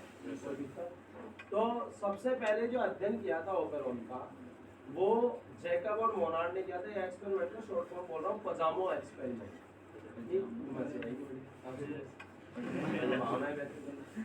ठीक तो भाई कैसे कैसे नाम है पजामो एक्सपेरिमेंट पर वो शॉर्ट फॉर्म में नाम है। उसी एक्सपेरिमेंट में एमआरएनए भी डिस्कवर होता है। तो जैकब और मोनार्ड नाम के तो वैज्ञानिक थे। नहीं क्या था जैकब तो भैया जेनेटिस्ट था और जो मोनार्ड था वो बायोकेमिस्ट था। आगे बात समझिए, ये भी ध्यान रखना। जैकब क्या था? जेनेटिस्ट, और मोनार्ड था बायोकेमिस्ट। आगे बात समझिए। तो जैकब मोनार्ड ने लैक ऑपेरॉन की खोज करी। लैक ऑपेरॉन क्या है भाई? लैक्टोज के उपापचय से संबंधित जो भी प्रोटीन एंजाइम है उनकी अभिव्यक्ति कैसे होती है और कैसे नहीं होती। तो इन्होंने अलग अलग एक्सपेरिमेंट किया। संवर्धन माध्यम में लैक्टोज रखी तो देखा है लैक्टोज को उपापचय करने वाले जो भी एंजाइम है उनकी अभिव्यक्ति, उनके निर्माण की दर बढ़ जा रही है। लैक्टोज हटा दिया तो उनकी अभिव्यक्ति नहीं होती। तो भाई क्या कारण है? तो पूरा एक्सपेरिमेंट अध्ययन किया। हम तो क्या पूरा निचोड़ पढ़ते हैं? नहीं पढ़ते, और निचोड़ में बहुत काम की बात करते हैं। आगे बात है। अब साहब क्या था कि ये जो आपके जैकब मोनार्ड था, इन्होंने लैक ऑपेरॉन की खोज करी। ये क्लियर है क्या? और इन्होंने बताया कि भाई ऑपेरॉन जो होता है उसमें क्या क्या होता है। एक तो प्रोमोटर होता है, एक होता है ऑपरेटर। प्रोमोटर जो है वो आरएनए पॉलीमरेज का बंधन स्थल, ऑपरेटर जो है वो रिप्रेसर का बंधन स्थल। ठीक है, क्लियर है क्या? और एक होता है संरचनात्मक जीन। यहाँ पे जो संरचनात्मक जीन होते हैं वो पॉलीसिस्टोनिक होते हैं। मोनोसिस्टोनिक और पॉलीसिस्टोनिक का मतलब क्या? पहले तो इस बात को क्लियर कर लेते हैं। मोनोसिस्टोनिक का मतलब जिसमें एक ही वो संरचना है जिसमें एक ही सिस्टोन की सूचना है। एक सिस्टोन का मतलब एक पॉलीपेप्टाइड या एक एंजाइम एक प्रोटीन की सूचना है। और वो जीन जिसमें एक से अधिक पॉलीपेप्टाइड प्रोटीन या एंजाइम की सूचना उसको पॉलीसिस्टोनिक कहेंगे। बात क्लियर है? Yes sir. यहाँ तक बात खत्म होगी। तो इस तरीके से साहब इन्होंने बताया भाई ये जो ऑपेरॉन होता है उसके प्रमोटर, ऑपरेटर, स्ट्रक्चर जीन। अब रेगुलेटर जीन को भी ऑपेरॉन का ही भाग माना गया है। अब रेगुलेटर जीन एक्टिवेटर अलग है, डिप्रेसर अलग है, लेकिन रेगुलेटर जीन को किसका भाग माना गया है? कौन से स्तर? आपके स्तर पे। आगे जाके पढ़ोगे तो आप पढ़ोगे कि ऑपेरॉन के 3 ही भाग होते हैं, promoter, operator, structure. Regulator gene और दूसरा अपना ऑपेरॉन। लेकिन आज की डेट में तो आपको क्या ध्यान रखना, ऑपेरॉन की कितने भाग? 4। कौन कौन? प्रमोटर, ऑपरेटर, स्ट्रक्चर जीन और रेगुलेटर। बात क्लियर है सबको? रेगुलेटर जीन क्या है? जो या तो सक्रियक बनाए या निष्क्रियक। प्रमोटर आरएनए में बंधन स्तर, ऑपरेटर रिप्रेसर का बंधन स्तर, और संरचनात्मक जीन जो है पॉलीसिस्टोनिक होता है। ये ऑपेरॉन के 4 भाग। ऑपेरॉन के कितने भाग? 4 भाग। कौन कौन? Promoter, operator. यहाँ तक खत्म हुई बात। अब ध्यान से सुनिएगा। ऑपेरॉन ये प्रोकैरियोट में बड़ी काम गजब की चीज है, पता है क्योंकि इनका जीवन चक्र बड़ा छोटा सा तो होता है। आगे बात हो। अब जीवन चक्र छोटा होता है, एक ही गुणसूत्र है। एक गुण हमारा तो क्या अलग अलग गुणसूत्र, 46 गुणसूत्र भाई, 23 प्रकार के हैं या नहीं? वैसे मानव में 24 याद डाल दीजिए, और नर में 24, मादा में। आगे बात। तो अलग अलग गुणसूत्रों पर बताइए, बहुत सारे अलग अलग जीन अलग अलग गुणसूत्रों पर, लेकिन यहाँ तो एक ही गुणसूत्र है नहीं है। तो इनमें एक बढ़िया काम क्या है कि जैसे सपोज करो कोई भी एक एमिनो एसिड बनाना है, उस एमिनो एसिड से संबंधित जितने भी एंजाइम चाहिए ना वो सब एक ही संरचनात्मक जीन के अंदर सूचना होगी। सपोज करो ग्लूकोज के उपापचय से संबंधित, ग्लूकोज के उपापचय के लिए जो भी एंजाइम चाहिए ना उनकी सूचना ही संरचनात्मक जीन में। सपोज करो एडेनिन बनाना है, तो एडेनिन बनाने के लिए जो भी एंजाइम प्रोटीन चाहिए ना उनकी सूचना एक ही संरचना एक ही साथ रखें, क्योंकि जरूरत तो पड़ेगी भाई सबकी, एक साथ बनाओ। और जीवन काल छोटा है, इतना टाइम खा लगेगा। आगे बात हो तो बात क्लियर हो। तो ऑपेरॉन क्या है? ऑपेरॉन यहाँ पे संरचनात्मक जीन पॉलीसिस्टोनिक। बात क्लियर सबको? तो ऑपेरॉन क्या है भाई? प्रोकैरियोट्स या बैक्टीरिया में जीन अभिव्यक्ति व नियमन से संबंधित पूरी इकाई, यानी जो अलग अलग जो अनुक्रम है उन सबको एज ए इकाई हम क्या बोलते हैं? ऑपेरॉन। ऑपेरॉन केवल किसमें पाए जाते हैं बताओ? यूकेरियोट में पाए जाते हैं क्या? यूकेरियोट्स में ऑपेरॉन नहीं पाए जाते। क्लियर है बात? क्लियर। तो अब ऐसे ही बताओ, अगर मैं कहूँ ऐसे लैक्टोज के उपापचय संबंधित जो भी एंजाइम प्रोटीन है उनके संरचना जीन और उनके नियमन से संबंधित जो प्रमोटर, ऑपरेटर जीन बताओ, वो एक ऑपेरॉन हो गया। नहीं होगा नाम दीजिए लैक ऑपेरॉन। ऐसे सपोज करो ट्रिप्टोफैन से संबंधित, ट्रिप्टोफैन बनाने के लिए जो भी एंजाइम प्रोटीन चाहिए उनका जो ऑपेरॉन है उसको टीआरपी ऑपेरॉन। हिस्टिडीन बनाने चाहिए तो इज़ोपेरॉन, वेलिन बनाने चाहिए तो वेलिन ऑपेरॉन, एडेनिन बनाने चाहिए एडी ऑपेरॉन, ठीक है, ग्वानिन बनाने के लिए गुआ ऑपेरॉन। ठीक है, क्लियर है? Yes sir. बात क्लियर हुई? Yes sir. अब ऑपेरॉन 2 प्रकार के होते हैं, एक इंड्यूसिबल और एक रिप्रेसिबल। इंड्यूसिबल प्रेरणीय, रिप्रेसिबल जो अवरोधित रहेगा। मैं एक सिंपल सी बात है,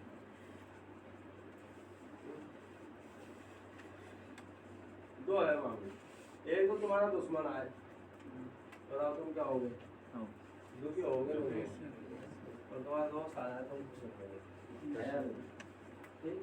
तो जिसकी उपस्थिति में जैसा कार्य हो रहा है आप कहोगे यार उसकी वजह से मेरी कॉपी खराब होगी, तो ये तो कॉपी खराब करेगी, और जो आपका दोस्त है यार ये कॉपी सही करूँगा, है ना, है नहीं। और एग्जाम्पल, तो जिसका जो नाम है उसकी उपस्थिति में, देखो मैं जो बात बोल रहा हूँ सुनो ध्यान से, जिसके नाम पे जो ओपेरोन है, जिसके नाम पे जो ओपेरोन कह रहे हैं मतलब है लैक ओपेरोन, जैसे लैक्टोज के नाम पे, टीआर के ओपेरोन जैसे ट्रिप्टोफैन, वेलिन ओपेरोन जैसे वेलिन के नाम पे, ठीक है। जिसके नाम पे जो ओपेरोन, अगर उस ओपेरोन की अभिव्यक्ति उसकी उपस्थिति में होती है, जिसके नाम पे जो ओपेरोन, अगर उस ओपेरोन की अभिव्यक्ति उसकी उपस्थिति में होती है तो वो इंड्यूसिबल है, और जिसके नाम पे जो ओपेरोन है अगर उसकी उपस्थिति में उस ओपेरोन की अभिव्यक्ति अवरोधित होती है, नहीं होती, तो वो कौन सा है, रिप्रेसिबल हो सकता है। कैसे सुनो, बताओ लैक्टोज अगर कोशिका के अंदर आएगी, लैक्टोज कोशिका के अंदर, बताओ लैक्टोज रूपांक से संबंधित एंजाइम प्रोटीनों की आवश्यकता है या नहीं, है या नहीं, तो बताओ भाई क्या होगा, लैक ओपेरोन क्या हुआ, लैक्टोज उपस्थिति प्रेरित हो रहा नहीं हो रहा, ओपेरोन है या नहीं, बोला है ना। और ये जो है जैसे ट्रिप्टोफैन की बात कर लेता हूँ, तो जब कोशिका के अंदर ट्रिप्टोफैन खूब है तो क्या ट्रिप्टोफैन बनाने की जरूरत है क्या, लेकिन जब ट्रिप्टोफैन नहीं है तो बताओ क्या हो, ट्रिप्टोफैन बनाने की जरूरत है। तो सपोज कोशिका के अंदर ट्रिप्टोफैन उपस्थित है, तो बताओ ट्रिप्टोफैन की उपस्थिति में टीआर के ओपेरोन अभिव्यक्ति दर्शाएगा नहीं दर्शाएगा, और जब ट्रिप्टोफैन कम हो गया तो अभिव्यक्ति दर्शा रहा, बताओ रिप्रेसिबल होगा नहीं, बात क्लियर। अब लैक ओपेरोन जो होता है उसको ध्यान सुनो, प्रमोटर ऑपरेटर स्ट्रक्चर की तीन स्टेप, अब आप ये नहीं कहो सर एक ही तो नहीं, आपको बोलना पड़ेगा, तीन स्टेप है, lac Z, lac Y, lac Z beta galactosidase enzyme को कूट करता है, लैक वाई ट्रांसएस्टाइलेज को कूट करता है, लैक वाई जो है लैक्टोज परमेज को कूट करता है, और लैक ए जो है वो ट्रांसएस्टाइलेज को कूट करता है। बीटा गैलेक्टोसाइडेज, बताओ लैक्टो डाइसैकेराइड है या नहीं, अरे डाइसैकेराइड है, गैलेक्टोज और ग्लूकोज, बीटा 1 पोजीशन किसकी मैंने खूब बताया, गैलेक्टोज, फोर्थ पोजीशन किसकी है, ग्लूकोज। तो बताओ भाई जो गैलेक्टोज है, ठीक क्लियर है, उसकी बीटा 1 पोजीशन में, तो बताओ उसको बीटा गैलेक्टोसाइड बोल सकते हैं, बोल सकते हैं। लैक्टोज का दूसरा नाम क्या है, बीटा गैलेक्टोसाइड, बात क्लियर है सबको। जैसे कितने शिकार को पहचान लेता है ना, मैं मेरे स्टूडेंट को पहचान लेता हूँ कौन झटके खाने की। अब यार इतनी स्थिति में तो मत करो, मैं आपको पूरा एक एक, लेकिन क्या जिसकी जो वृद्धि हो चुकी है ना, मुझे तो सोना ही है, तो वो सोगा ही सोगा, और जिसको मेहनत करनी है ना वो करेगा। बोर्ड का सिलेबस तो आरएम 20 तक हो चुके सबके, लेकिन एक बार अपनी कॉपी कंपेयर कर लेना, मैं इतना कह रहा हूँ, अब आपसे और क्या होगा, इतना से कर लेना। और ईमानदार से अगर कोई स्टूडेंट पढ़ता होगा ना, मेरी गारंटी है कि जो थ्योरेटिकल कॉन्सेप्ट है ना वो तो सारे कॉपी में है, किसी को कोई डाउट नहीं आता, केवल टेक्निकल कोई क्वेश्चन है ना एनालिटिकल, वो ही डाउट आता है भैया, तो उसके लिए तो मेहनत करनी पड़ती है, समय लगता है, थोड़ी आवाम होता है। मजदूर तो सब है, एक मजदूर ये है ना जो केवल टाइम पास करना है उसको, और एक वो ये है कि मन लगा मेहनत करेगा, तो हर बार ठेकेदार उसको जरूर याद करेगा यार इसको, उसको काम की कमी नहीं रहेगी। तो भैया लैक जेड जीन जो है वो बीटा गैलेक्टोसाइडेज को कोड करता है। तो अब ध्यान से सुनना भाई, लैक्टोज क्या बताइए भाई, लैक्टोज में बीटा 1 फोस्फोराइड बॉन्ड एन गैलेक्टोज की बीटा 1 पोजीशन है, तो इसलिए हम इसको बीटा गैलेक्टोसाइड भी कहते हैं। तो बताओ जैसे सेलोबायोज डाइसैकेराइड है किसकी है भाई, ग्लूकोज, ग्लूकोज का बीटा 1 फोस्फोराइड बॉन्ड है नहीं, बताओ बीटा 1 फोस्फोराइड बॉन्ड होता है, बीटा 1 पोजीशन वो ग्लूकोज की है और आगे वाला है ग्लूकोज, तो बताओ इसको हम ग्लूकोसाइड कह सकते हैं, बीटा ग्लूकोसाइड कह सकते हैं। बताओ माल्टोज में ग्लूकोज अल्फा 1 फोस्फोराइड बॉन्ड है नहीं, बताओ उसको अल्फा ग्लूकोसाइड कह सकते हैं। ये सब एनसीईआरटी में लिखा हुआ, अभी मैं आपको बताऊंगा, और आपको बायोमोलिक्यूल की चीजें मैं बता रहा हूँ क्योंकि ये आपसे कॉन्सेप्ट पूछे जा सकते हैं, क्योंकि एनसीईआरटी में ये बात लिखी हुई है, लैक्टोज के लिए बीटा गैलेक्टोसाइड लिखी हुई है, तो वो क्यों लिखी हुई है वो कारण समझ में आया। तो अब वैसी ही बात बताओ आपसे बायोमोलिक्यूल में और डाइसैकेराइड के लिए पूछ सकता है, नहीं पूछ सकता, आपसे बताइए सुक्रोज के लिए पूछ सकता है, सुक्रोज में ग्लूकोज और लैक्टोज होती है, अल्फा 1 2 ग्लाइसिन बताओ, तो उसको हम अल्फा 1 ग्लूकोसाइड कह सकते हैं, नहीं कह सकते, सुक्रोज को बोल सकते हैं। 3 एलोज को बताइए अल्फा 1 ग्लूकोसाइड बोल सकते हैं, क्योंकि अल्फा 1 ग्लाइसिन बोल होता है, बोलो आया। तो ये जो नाम है ये साधारण क्वेश्चन बन सकते हैं एनसीईआरटी में, ठीक है। लैक्टोज परमेज जो है वो क्या करता है, लैक्टोज को माध्यम से कोशिका के अंदर स्थानांतरित करवाता है। बात क्लियर है सबको? Yes sir. और ट्रांस एस्टाइलेज एस्टाइल ग्रुप स्थानांतरित करता है। ये इतनी समझ में आई आपको? Yes sir. यहाँ तक क्लियर है सबको? हमारी एनसीईआरटी में जो लैक्टोज का लैक ऑपेरोन का जो बता रखा है वो नेगेटिव रेगुलेशन बता रखा है, पॉजिटिव रेगुलेशन नहीं बता रखा। और एक लाइन लिख के खत्म कर दी कि करना तो चाहते थे लेकिन तुम्हारे लेवल पे क्या है, बहुत आगे की बात है इसलिए। तो सुनो, लैक्टोज का बताइए नेगेटिव रेगुलेशन किसकी उपस्थिति में, नेगेटिव रेगुलेशन कौन करता है, रिप्रेसर। पॉजिटिव रेगुलेशन कौन करता है, एक्टिवेटर। सुन लो अब बात, नेगेटिव रेगुलेशन भैया रिप्रेसर की उपस्थिति में होगा नहीं होगा। तो नेगेटिव रेगुलेशन क्यों समझा रखा, तो देखो भाई लैक आई जीन बताया, लैक आई जीन जो इनहिबिटर का जीन बताओ, उससे एमआरएनए बना। सुन लो आप, फिर ये बात ऐसा मत सोचो हम तो भूल गए संदराने क्या करता है, फिर दोबारा समझाऊंगा आपको। लैक आई जीन से एमआरएनए बना, एमआरएनए से रिप्रेसर बना। अब बताओ लैक्टोज अगर नहीं है कोशिका के अंदर तो क्या लैक्टोज की उपापचय के लिए जो भी आवश्यकता है एंजाइम की वो जरूरी है क्या? उनकी आवश्यकता नहीं है। तो बताओ क्या होगा, रिप्रेसर ऑपरेटर से आगे बंधन कर गया, नहीं कर गया, आरएन पॉलीमरेज रास्ता रोक दिया। बताओ भाई क्या हो गया, लैक ऑपेरोन स्विच ऑफ, क्योंकि वो तो या तो बंद या चालू की बात करता है आपके लेवल पे, जबकि स्पीड कम ज़्यादा की बात नहीं कर रहा। तो ऐसे भी होते हैं, पढ़ोगे आगे जाके। तो बताइए जब लैक्टोज नहीं है तो क्या लैक ऑपेरोन की अभिव्यक्ति हो रही है? यानी लैक्टोज नहीं है तो क्या हुआ, रिप्रेसर जो है वो क्या हो गया, ऑपरेटर से आगे बंधन कर गया, नहीं कर गया? तो बताओ जब रिप्रेसर ऑपरेटर से बंधन कर गया तो लैक ऑपेरोन क्या हो गया, स्विच ऑफ हो गया। अच्छा आप दूसरी स्थिति देखो भाई, लैक्टोज कोशिका के अंदर है, लैक्टोज कोशिका के अंदर है, तो बताओ आवश्यकता है नहीं है? तो बता लैक्टोज क्या करती है, रिप्रेसर से बाइंड कर जाती है, उसको निष्क्रिय कर देती है। अब जब रिप्रेसर निष्क्रिय हो गया तो बताओ ऑपरेटर से बंधन कर पाएगा क्या? नहीं कर पाएगा। आरएनए पॉलीमरेज का रास्ता रोका नहीं, ट्रांसक्रिप्शन होगा, एमआरएनए बन गया, और बताओ विभिन्न एंजाइम बन जाएंगे, नहीं बन जाएंगे? तो जब लैक्टोज बताइए प्रेरक का काम कर रही है, नहीं कर रही है? लैक्टोज प्रेरित करा, नहीं करा? लैक्टोज इंड्यूसर है या नहीं? तो लैक्टोज जब रिप्रेसर से बाइंड कर जाएगी तो बताइए लैक ऑपेरोन स्विच ऑन है या नहीं? नहीं पता? एक ही क्वेश्चन है।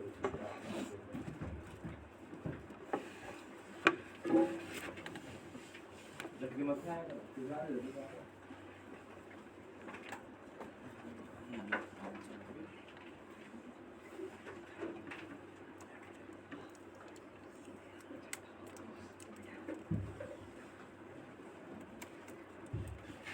देखो वही बात है जो अभी बताइए। अब आप यहाँ पे देखते प्रोकैरियोट में जीन रेगुलेशन, अब एक विभाजन चल रहा है। प्रोकैरियोट में जीन रेगुलेशन बताइए केवल अमीनो के स्तर पर होता नहीं होता, ये बात क्लियर हुई बेटा सबको? कोई दिक्कत? रेगुलेटरी जीन या नियामक जीन बताइए क्या बनाएगा रेगुलेटरी? अब रेगुलेटर तो दो प्रकार का हो सकता है, कौन सा? सक्रिय बताइए स्पीड को बढ़ाएगा, तो बताओ आरएनए पॉलीमरेज से धक्का मान लेते स्पीड बढ़वाएगा, नहीं बढ़ाएगा? तो सक्रिय बताइए पॉजिटिव रेगुलेटर और प्रमोटर के रिप्रेसर संदमन बताइए भाई, आरएनए पॉलीमरेज का रास्ता रोक रहा है, नहीं रोक रहा? तो बताइए भाई कहाँ पे नेगेटिव रेगुलेशन कर रहा है, कहाँ पे बंधन करेगा, या तो प्रमोटर में और या फिर प्रमोटर के यहाँ तक बात क्लियर है सबको? अच्छा प्रोकैरियोट में जीन अभिव्यक्ति का जो जीन अभिव्यक्ति नियमों का स्पष्टीकरण किसके द्वारा दिया गया? ऑपेरोन मॉडल के द्वारा। ध्यान दो यहाँ पे भैया, ठीक क्लियर? सर्वप्रथम लैक ऑपेरोन की खोज हुई, ऑपेरोन खोज हुई जैकब और मोनार्ड। जैकब क्या जेनेटिक्स, मोनार्ड क्या बायोकेमिस्ट, एक्सपेरिमेंटल। बात क्लियर है सर? कोई सारी बातें है नहीं याद? अब आप ये फील करो आप उनका याद है या नहीं? आप सारी चीजें देख के याद करो, देख के तभी समझो। अरे बिना देखे ही समझ सकते हो। और जो अगर इस टेक्निक पे आप चल गए कि हम समझने जो बोले इसको ध्यान सुना और माइंड में हमारी पिक्चर तैयार हो गई, और फिर हम उसको देखेंगे तो परमानेंट याद हो जाएगा। बस थोड़ा टाइम ही तो लगता है उसको। बात क्लियर है सबको? तो बताओ भाई, जेनेटिस्ट और बायोकेमिस्ट ध्यान रखना है सब हमारी एनसीईआरटी में दिए हुए हैं। और जॉर्ज गैमो क्या था? फिजिसिस्ट। लैक ऑपेरोन बताइए लैक्टोज को पापचय से संबंधित है या नहीं? ओपेरॉन बताइए क्या है? जीवाणु जीन अभिव्यक्ति के नियमन की इकाई है। जीवाणु जीवाणु बोल दो या प्रोकैरियोट बोल दो, एक ही तो बात है। प्रोकैरियोट बोलो या जीवाणु बोलो, बताइए एक ही जीन बात अभिव्यक्ति है। के नियमन की जो इकाई है वो क्या है? ओपेरॉन। मैं बताऊं इनको क्यों आनंद आ रहा है पीछे वालों को? क्या है कि बढ़िया तो सुनती आवाज लगी है, क्यों परम सुखी प्राप्ति होगी। बढ़िया सो लो अपने दुख प्राप्त हो रहा है। तो फिर जो जिंदगी की जो दौड़ धूप होएगी 25 के बाद, उसमें कब सोओगे? और क्या एसी नसीब हो पाएगा क्या? जरूर ये भी तो सोचो क्या हमारी औलादों को हम ऐसी नसीब करवा पाएंगे जो आज हम आनंद लेना चाहेंगे? तो खुद तो पसीने बहा लो, आगे बात से सुख की अनुभूति मत करो। सुनता है सुख। ओपेरॉन जीवाणु में बताइए भाई, जीवाणु बोला है, प्रोकैरियोट बोलो, जीन व्यक्ति तथा उसके नियमन की इकाई है या नहीं है? Yes, sir. बात क्लियर है सबको? Yes, sir. दूसरा बताओ भाई, ओपेरॉन क्या है? विभिन्न प्रकार के जीनों का एक समूह जो इकाई के रूप में कार्य करते हैं, बोलो है ना। और किसी भी उपापचय पथ से संबंधित एंजाइम प्रोटीन जो है या तो बनेंगे या नहीं बनेंगे, उसका नियमन होगा नहीं होगा, बोलो। अब मैं आपको बता दूं, देखो जीन क्या जिससे आरएनए बने, वो डीएनए को दिखता है। लेकिन आपके यहाँ पे क्या है मॉड्यूल में और एनसीईआरटी में, प्रोमोटर जीन, ऑपरेटर जीन, अरे अनुक्रम है भाई विशिष्ट। अच्छा लेकिन आप है ना सपोज करो कोई और दूसरे गुरु जी से पढ़ते हो, 45 पार जो गुरु जी है उनके, तो 45 पार गुरु जी जो है वो सिद्ध कर देते हैं अपने हिसाब से। क्या क्यों नहीं हो सकता जी? अब सपोज मैं इंटरमीडिएट चल जाऊँ है ना, मैं कहीं दूसरे इंटरव्यू दूंगा और मैं सामने बैठ जाऊँ, मुझसे पूरे जीन करता, मैं कहूँगा भाई जिससे आ रहे हो सकता हो मेरे भिड़ जाए, ये नहीं होता। आगे बात है, फिर मैं उनको क्या उनकी एज के हिसाब से आंसर दे दूंगा कि अच्छा एज पूछना पहले। आगे बात, क्योंकि उनको जो पता है उस हिसाब से वो तो कह रहे हैं एनसीईआरटी का तो सर्वथा सच्चा, विरोध ही नहीं करते। अरे विरोध करो यार, गलत है जी। आगे वो तो पहले है ना एस को भी सबसे बड़ी अवस्था बता देते थे पुरानी एनसीईआरटी में, एस अवस्था सबसे बड़ी। एनसीईआरटी सही तो है, विभाग जब हो गया है बताओ अब। अच्छा अच्छा ये होता है क्या? तो वो मैं आपको क्यों बोल रहा हूँ, क्योंकि आप विभिन्न प्रकार के व्यक्तियों के संपर्क में आ सकते हो। आपके विभिन्न प्रकार के फ्रेंड हैं जो अलग अलग जगह पढ़ रहे हैं, तो वो प्रमोटर जीन होता है, आपको ना अनुक्रम होता है, आप उससे ज्यादा रचना करेंगे। हाँ एनसीईआरटी में गई है इसलिए हम मानेंगे प्रमोटर जीन। तो वो क्या करते हैं पता है अपनी बात को कैसे सिद्ध करते हैं?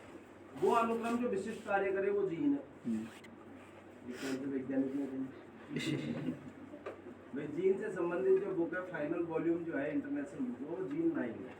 आप उसको अध्ययन तो करो एक बार, आपको ज्ञान की प्राप्ति होगी। हम ज्ञान प्राप्त कर जाए ऐसा नहीं आप बढ़ाई कर रहे, वास्तविकता में हम ज्ञान प्राप्त कर जाए इसलिए हम बोल रहे हैं कि जो जीन है वो क्या, वो अनुक्रम जिससे आरएनए बनता है वो जीन है। अब विभिन्न प्रकार के अनुक्रमों में जीन ऐसा नहीं है किसी। अब एनसीईआरटी को हमने बहुत जगह ऑब्जेक्शन उठा दिया, आगे बात समझ। तो ओपेरॉन जीनों का एक संबंधित समूह इकाई के रूप में कार्य करते हैं, लेकिन उपापचय पथ का इकाई के रूप में नियमन करते हैं। बात क्लियर है सबको? ओपेरॉन केवल किसमें होते हैं? प्रोकैरियोट्स में। कोई समस्या? एक मिनट देखो 65 थे 58 रह गए, लेकिन हमने सोची तो मिल गया ज्ञान। अब तो और ज्ञान की आवश्यकता नहीं है। हाँ बहुत है, अभी तक ही नहीं, हम तो और भी आएंगे। ये तो गुरु बन रहा है।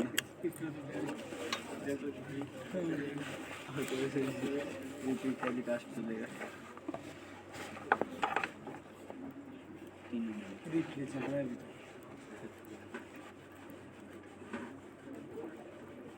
अभी तो क्लियर है सबको? ओपेरॉन केवल प्रोकैरियोट्स में ही उपस्थित। बात क्लियर है सबको? कोई दिक्कत? तो जैसे देखो उदाहरण lac operon, tryptophan operon, एराबिनोज operon, histidine operon, valine operon और बोल लो कि आपकी जो है ग्लूटामाइन ओपेरॉन है ना, विभिन्न प्रकार के ओपेरॉन। देखो ओपेरॉन क्या होता है ध्यान से सुनो भाई। रेगुलेटरी जीन मैंने आपसे कहा था, आप क्या ध्यान रखो बताओ, ओपेरॉन की कितने बात हैं? 4। Regulator, promoter, operator. आगे जाके आप पढ़ोगे 3 होते हैं, लेकिन अभी तो 4 अपना ओपेरॉन और रेगुलेटर अलग अलग है, एक्टिवेटर और देखो आपके तो क्या है एनसीईआरटी में सीधा सीधा लिखा हुआ है, ठीक। जबकि ऐसा नहीं है भाई। बताओ, जरूरी है कि है ना जो कोई भी जो प्रमोटर ऑपरेटर स्टेट जीन हो उसके साथ ही है ना जो रिप्रेसर और एक्टिवेटर का जीन हो। अब उसमें भी चलो भाई एक मान लिया, लेकिन हो सकता है तो रिप्रेसर का है एक्टिवेटर का, ये थोड़ी लगातार एक ही रेगुलेटर जीन जो है वो एक्टिवेटर बनाता है रिप्रेसर बनाता है। बोलो आया ना? Yes sir. तो आप मैंने यहाँ पे जो ये लिखा है ना इसका मतलब ये है कि पास भी हो सकते हैं और दूर भी हो सकते हैं। बात क्लियर है सबको? यस और नो? Yes sir. आई बात समझ में? तो अब बहुत से लोग पता अपनी बात कैसे सिद्ध करते हैं, अभी कह देंगे 4 होती है और 4 ही होते हैं। क्यों? क्योंकि बताओ आप ओपेरोन की डेफिनेशन बोलना, जीन एक व्यक्ति जो उसके नियमन की इकाई नियमन कर रहा है नहीं कर रहा? बता बता तो रेगुलेटरी जीन क्या करेगा? नियमन। अच्छा क्लियर है क्या? चलो आगे बात समझो। तो ये रेगुलेटरी जीन ठीक क्लियर है, इसका खुद का अपना प्रमोटर ऑपरेटर होता है, लेकिन फिर भी आप यही कहोगे कितनी? 4। कौन कौन? Regulator, promoter, operator, structure gene. ठीक है, क्लियर है क्या? तो ये प्रमोटर ऑपरेटर स्ट्रक्चर ये पास भी हो सकते हैं दूर भी हो सकते हैं, इसलिए मैंने जानबूझ के ये इंडिकेशन जो दिया है इसका मतलब समझ में आ रहा है? अब ध्यान सुनना, ओपेरोन में जो जीन और अनुक्रम वो कौन कौन से बताओ? रेगुलेटर, नियामक प्रोटीन का संश्लेषण। अब नियामक सक्रियक भी हो सकता है और संदर्भ भी हो सकता है, इनहिबिटर भी हो सकता है। बात क्लियर सबको? प्रमोटर या प्रोत्साहक बताओ? आरएनए पॉलीमरेज का बंधन स्तर, मैंने नहीं लिखा जीन, लेकिन आप समझ जाना एनसीईआरटी में जीन लिखा। ऑपरेटर या प्रचालक बताइए भाई, रिप्रेसर का बंधन स्तर बोलो आया ना? याद हो गया नहीं हो गया? बताओ। और स्ट्रक्चर जीन बताइए, अनुलेखन द्वारा एमआरएनए का संश्लेषण कर पॉलीपेप्टाइड का निर्माण करता नहीं करता? बोलो। यही करता है ना भाई, संरचना जीन से ही तो अनुलेखन के द्वारा एमआरएनए बनेगा और फिर उससे अनुवादन द्वारा प्रोटीन बनेगा। तो पॉलीसिस्टोनिक प्रकृति का होता नहीं होता? बोलो आया। यानी एक से अधिक पॉलीपेप्टाइड प्रोटीन एंजाइम सूत्रों के अंदर उपस्थित है या नहीं है? बात क्लियर सबको?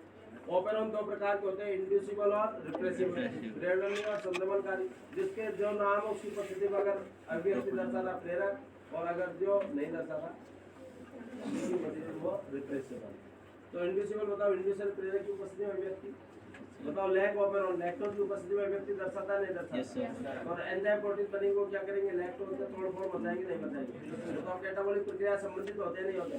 और जबकि मैंने कहा जिसके नाम पे जो ओपेरोन अगर उसकी उपस्थिति वो व्यक्ति लेता है, जैसे ट्रिप्टोफैन खूब है तो वह व्यक्ति नहीं कर रहा, और जब ट्रिप्टोफैन कम होने से व्यक्ति दर्शाता तो बताओ ट्रिप्टोफैन का निर्माण कर रहा नहीं कर रहा? छोड़ने का काम थोड़ी करवा रहा है? बोला है ना? बताइए भाई, प्रेरक ओपेरोन कैटाबॉलिक उपापचय संबंधित होते हैं नहीं होते? बोलो है ना? अरे लैक्टोज को तोड़ेंगे नहीं तोड़ेंगे बाद में। और ये बताइए, रिप्रेसर की उपस्थिति में व्यक्ति नहीं दर्शाता।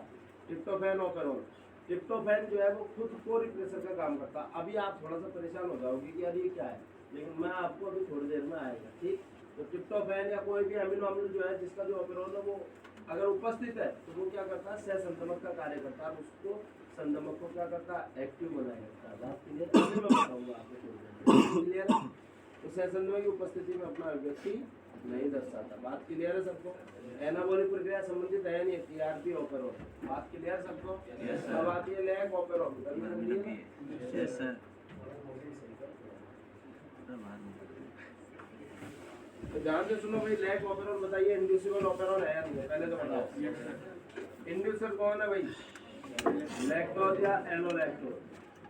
एनोलैक्टोज लैक्टोज का एनालॉग होता है। एक और होता है ग्रेटिट्यूडस इंड्यूसर जो आप बायोटेक्नोलॉजी पढ़ोगे जब आप पीवीआर 22 पीयूसी 18-19 तो वहाँ पे एक मार्कर जीन पढ़ोगे लैक्जेड जीन। तो लैक्जेड जीन में आप पढ़ोगे कि भाई अगर जैसे वो एक्स गैल डालते हैं और बीटा गैलेक्टोसाइड एंजाइम बनता है तो एक्स गैल को ब्लू कलर में परिवर्तित कर देता है, और अगर सपोज को नहीं कर रहा तो इसका मतलब उस लैक्जेड जीन के अंदर डीएनए घुस चुका है जो टारगेट डीएनए, कुछ ऐसा होता है, ठीक है। ज़्यादा नहीं होगा जानिए, तो वो आप बायोटेक्नोलॉजी पढ़ाएंगे। एक और होता है, लेकिन अब क्या है कि अभी डिस्कस करते हैं। भाई लैक्टोज है तो प्रेरक, और लैक्टोज का जो एनालॉग है वो कौन है? एनोलैक्टोज। बात क्लियर हुई सबको? मैंने क्यों बताइए, ध्यान से सुनिए।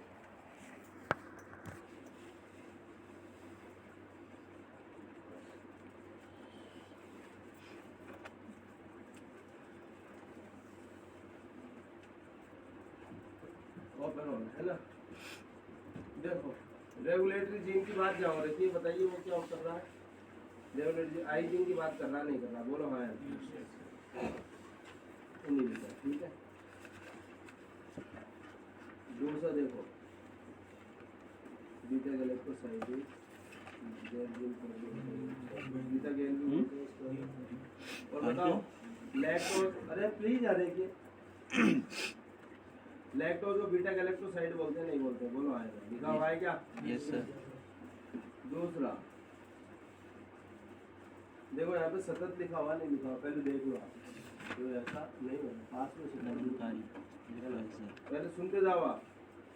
फिर लैक्टोज की उपस्थिति में जो स्विच ऑफ और स्विच ऑन होता है भाई, आगे बात सही, इंड्यूसर है या नहीं। अब देखो कुछ बातें लिखी है, मैं कुछ बातें पढ़ के सुना रहा हूँ आपको, ठीक है clear. In absence of preferred carbon source such as glucose, यानी सपोज करो ग्लूकोज और लैक्टोज दोनों प्रेजेंट है माध्यम में, तो बैक्टीरिया पहले किसको उपयोग में लेगा? ग्लूकोज। तो अगर सपोज करो इन absence of preferred carbon source glucose, अगर ग्लूकोज नहीं है, मैं आपको हकीकत बता रहा हूँ, आप लोगों को ये लगता है कि एनसीईआरटी से बात पढ़ा है, लेकिन एनसीईआरटी की लाइनों पे बेस्ड कॉन्सेप्ट को मैं डिस्कस करूंगा, तो ध्यान दो, यहाँ पे मुंह मत फाड़ो, मास्क के पीछे मुंह फाड़ने लग रहे हो। देखो इधर, अगर प्रिफर्ड कार्बन सोर्स क्या है बताइए, लिखा हुआ है यहाँ पे बैक्टीरिया क्या है? ग्लूकोज। Yes sir. अरे ग्लूकोज लैक्टोज दोनों प्रेजेंट है, बताओ किसका उपयोग में लेगा वो? ग्लूकोज। क्योंकि लैक्टोज को तोड़ना पड़ेगा ना, तब उपयोग में लेगा ना वो। Yes sir. So in absence of preferred carbon source such as glucose, if lactose provided in growth medium to bacteria, lactose transported into cell by the action of permease, बोलो आया ना। तो इसका मतलब ध्यान से सुनना, अगर ग्लूकोज लैक्टोज दोनों प्रेजेंट है तो बैक्टीरिया किसका उपयोग करेगा? ग्लूकोज का। और ग्लूकोज खत्म होगी तभी लैक्टोज का उपयोग करेगा। ये Yes, sir. कॉन्सेप्ट अभी बताऊंगा। तो यानी बताओ ग्लूकोज और लैक्टोज दोनों कैटाबोलाइट है नहीं? Yes, यानी sir. जो आगे कैटाबोलिज्म में उपयोग होंगे वो कैटाबोलाइट। Yes sir. तो मतलब ग्लूकोज की उपस्थिति में लैक्टोज का कैटाबोलिज्म दब रहा नहीं दब रहा? कैटाबोलाइट रिप्रेशन की बात है ये, कैटाबोलाइट रिप्रेशन नाम का कॉन्सेप्ट है, दिया हुआ है, कोई ढूंढता भी नहीं। बात क्लियर है सबको? प्लीज ध्यान देना। आप लोगों को क्या लगता है कि एक्स्ट्रा पढ़ाया नहीं, इस लाइन में बात क्लियर। अब मुझे एक बार बताओ ध्यान से सुनो, अरे लैक्टोज को सेल के अंदर कौन पहुंचाएगा ये बताओ? लैक्टोज सेल के अंदर कौन पहुंचाएगा? लैक्टोज परमीएज ना? Yes sir. हो जाएगा, तो थोड़ी देर बाद में डिस्कस करेंगे। ये बात क्लियर हुई सबको? और देखो है ना, जो एलो लैक्टोज भी लिखा हुआ है यहीं पे, है ना, ये देखो ये लिखा हुआ लैक्टोज या एलो। बात क्लियर है सबको? क्या मत लेना एक एक। हकीकत में स्टूडेंट कहते हैं एनसीईआरटी, अरे यार एनसीईआरटी एक लाइन का कॉन्सेप्ट है भाई, आप लोग होते हैं एक्स्ट्रा पढ़ा दिया, नहीं लिखा हुआ था, इतना ही ज्ञान होता तो सही बात। इसलिए अपने बुद्धि मत लगाया करो, जो लिखा है ना उसको पढ़ा करो। तो देखिए बेटा, लैक ऑपेरॉन बताओ, इंड्यूसिबल ऑपेरॉन है या नहीं? इंड्यूसर का काम कौन करेगा? लैक्टोज या एलो? लैक्टोज का एलो, अच्छा लैक्टोज की उपस्थिति में व्यक्ति दर्शाता नहीं। सही बात। लैक ऑपेरॉन बात करूँ, देखो ये लैक आई जी, अब क्योंकि आपके एनसीईआरटी में क्या नेगेटिव रेगुलेशन बताया लैक ऑपेरॉन, तो लैक आई जीन को लिख के समझा गया कि लैक आई जीन आई का मतलब इनहिबिटर, आगे बात समझो। इसलिए मैं डायग्राम में भी ले लिखा, ये इसका खुद का प्रमोटर है नहीं, तो समझो इसका खुद का अपना ऑपरेटर बताओ। लेकिन आप क्या कहोगे बताओ, कितने होते हैं? Regulator, promoter, operator. ये प्रमोटर ऑपरेटर। और बताइए लैक ऑपरेटर में कितने स्ट्रक्चरल जीन होते हैं? 3। कौन कौन से? Lac Z, lac Y, lac. ठीक है, क्लियर है क्या? प्रमोटर आरएन पॉलीमरेज का बंधन, ऑपरेटर लैक रिप्रेसर संदमक का बंधन स्थल, बोलो आया ना? Yes sir. नियामक जीन बताइए भाई, आई जीन है नहीं, यहाँ पे नेगेटिव रेगुलेशन है इसलिए आई जीन। बताओ लैक आई जीन संदमक का निर्माण करता नहीं करता? रिप्रेसर। लैक रिप्रेसर जो है वो 4 प्रोटीन इकाइयों का बना होता है, आगे बात समझिए। तो बताओ इसको हम क्या कहेंगे? और सारी समान प्रकार के होते हैं होमोटेट्रामेरिक प्रोटीन, पीछे क्वेश्चन मिलेगा आपको। आ गई बात समझ में? 4 समान प्रकार के इकाइयों। संरचनात्मक जीन बताइए भाई, उसमें कितने संरचनात्मक जीन होते हैं? 3। आगे मत कहना एक ही तो है सर, उसमें 3 सिक्वना, आपको बोलना ऐसे ही। बताओ कितने संरचनात्मक? 3 संरचना। कौन कौन से बेटा? लैक जेड, लैक वाई, पहले लैक जेड है, लैक जेड बताओ बीटा गैलेक्टोसाइड एंजाइम को कूट करेगा। अच्छा मुझे बताओ डीएनए तोड़े डीएनए, आरएनए तोड़े आरएनए, प्रोटीन तोड़े प्रोटीन। ये तो बीटा गैलेक्टोसाइडेज किसको तोड़े? Beta galactoside. बीटा गैलेक्टोसाइड है कौन? बीटा गैलेक्टोसाइड है कौन? तो लैक्टोज को बीटा गैलेक्टोसाइड कहते हैं। आप कहोगे सर क्यों कहते हैं? उसका कारण चलो मैंने आपको बता दिया। गैलेक्टोज और ग्लूकोज की डाइसैकेराइड है नहीं। बीटा 1 पोजीशन किसकी है? गैलेक्टोज की। 4th पोजीशन किसकी है? ग्लूकोज। तो बताओ बीटा 1 को ग्लाइकोसिड बॉन्ड है नहीं, इसलिए इसको हम बीटा ग्लाइकोसाइड भी कहते हैं। इसी कॉन्सेप्ट पे बेस्ड देखो एनसीईआरटी में लिखा हुआ नहीं, इसी कॉन्सेप्ट पे पता आपको सेलो बायोस माल्टोज वगैरह के नाम करवा सकते हैं। कॉन्सेप्ट कनेक्ट हो रहा है आपको? ये थोड़ी जूलॉजी बॉटनी बायोमोलिकुलर ये सब कॉमन टॉपिक से आ गई बात समझ में? क्लियर है? कनेक्ट करवा के पूछ सकता है, ठीक? तो इसलिए ध्यान दो। तो बेटा ध्यान से देखिए, बीटा 1 स्थिति गैलेक्टोज की आता है, बीटा गैलेक्टोसाइड भी कहते हैं। मैंने एक लाइन आपको लिखी हुई, अगर खुद भी पढ़ोगे तो आपको नहीं कोई दिक्कत नहीं है। तो लैक्टोज बीटा गैलेक्टोसाइड बताइए, बीटा गैलेक्टोसाइड एंजाइम क्या करेगा? इसको गैलेक्टो ग्लूकोज तोड़ देगा। बताओ कोई भी कोशिका में कोई भी चीज उपयोग होती है, बताओ मोनोमर में कन्वर्ट होती है। आगे बात। अब बताओ ये आगे फिर उपापचय में उपयोग होंगे नहीं होंगे? बोलो हाँ है ना? क्या ये इंड्यूसर है क्या गैलेक्टोज और ग्लूकोज? इंड्यूसर तो ये है लैक्टोज। बात क्लियर है? लैक वाई जीन क्या करता है बताओ? लैक्टोज परमेज को पूर्ण करता है, और ये क्या करता है? लैक्टोज को कोशिका के अंदर सक्रियता पूर्वक स्थानांतरित करता है।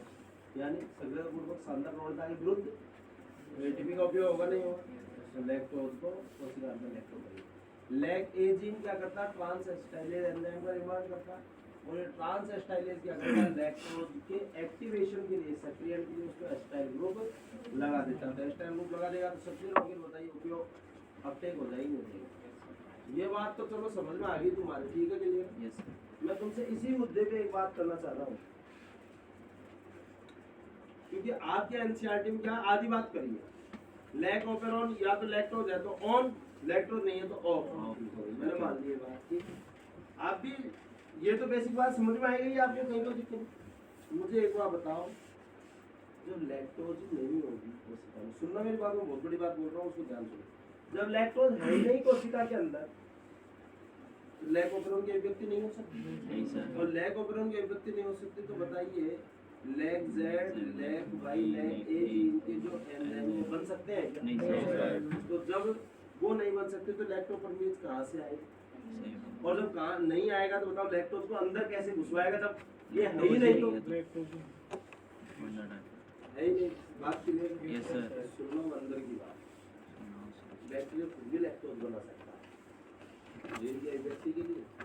तो जब सिग्नल आया के माध्यम में लैक्टोज, तो बैक्टीरिया खुद क्या करेगा? सुनो अंदर की बात, माध्यम में क्या है? लैक्टोज। तो लैक्टोज बताओ कोशिका के ऊपर रिसेप्टर से बाइंड करेगी नहीं करेगी?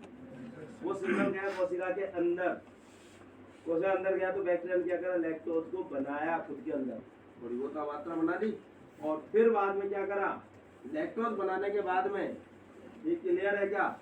लैक्टोज, अब लैक्टोज बनाने के बाद में उसने क्या करा? उस लैक ऑपेरॉन की अभिव्यक्ति करना है कि वो भाई अभिव्यक्ति, और फिर बाद में बीटा गैलेक्टोसाइड, लैक्टोपरमेज एंजाइम वगैरह बने, और फिर लैक्टोपरमेज का तो जाके मेम्ब्रेन में घुस के और फिर लैक्टोज को अंदर पहुंचाता। बात क्लियर है सब? आगे तो इसका मतलब बताओ हल्की से व्यक्ति तो लैक्टोज की अनुपस्थिति में देता भाई, ये तो माध्यम की बात होगी। अब माध्यम में लैक्टोज खूब है, लेकिन मुझे एक बार बताओ कोशिका, बैक्टीरिया कोशिका छोटी सी है नहीं, बहुत सारी बैक्टीरिया तो बोलो है ना?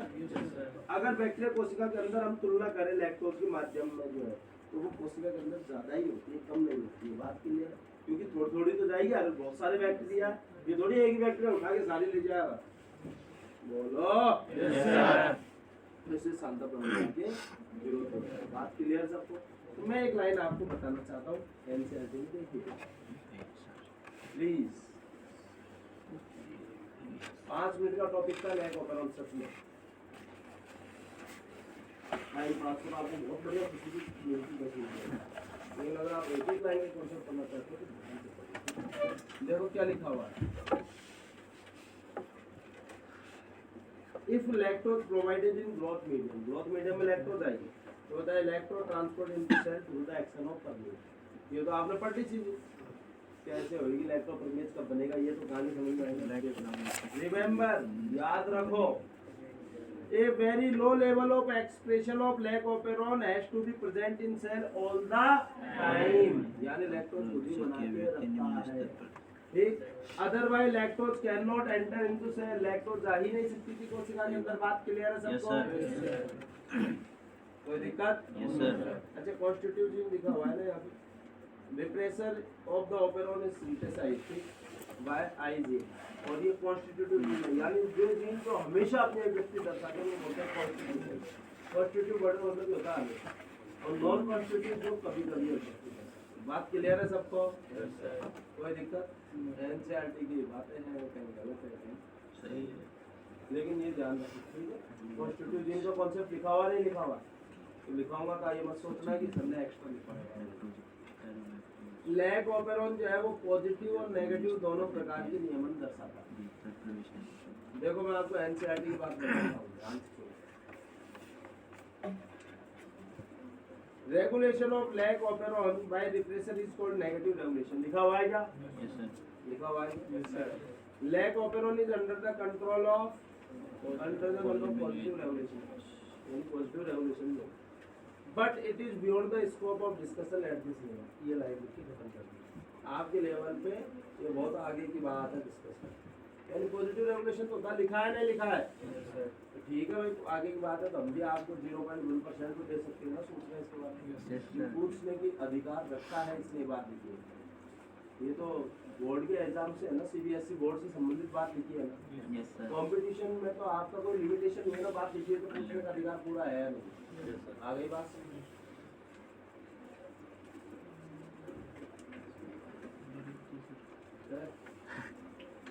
अब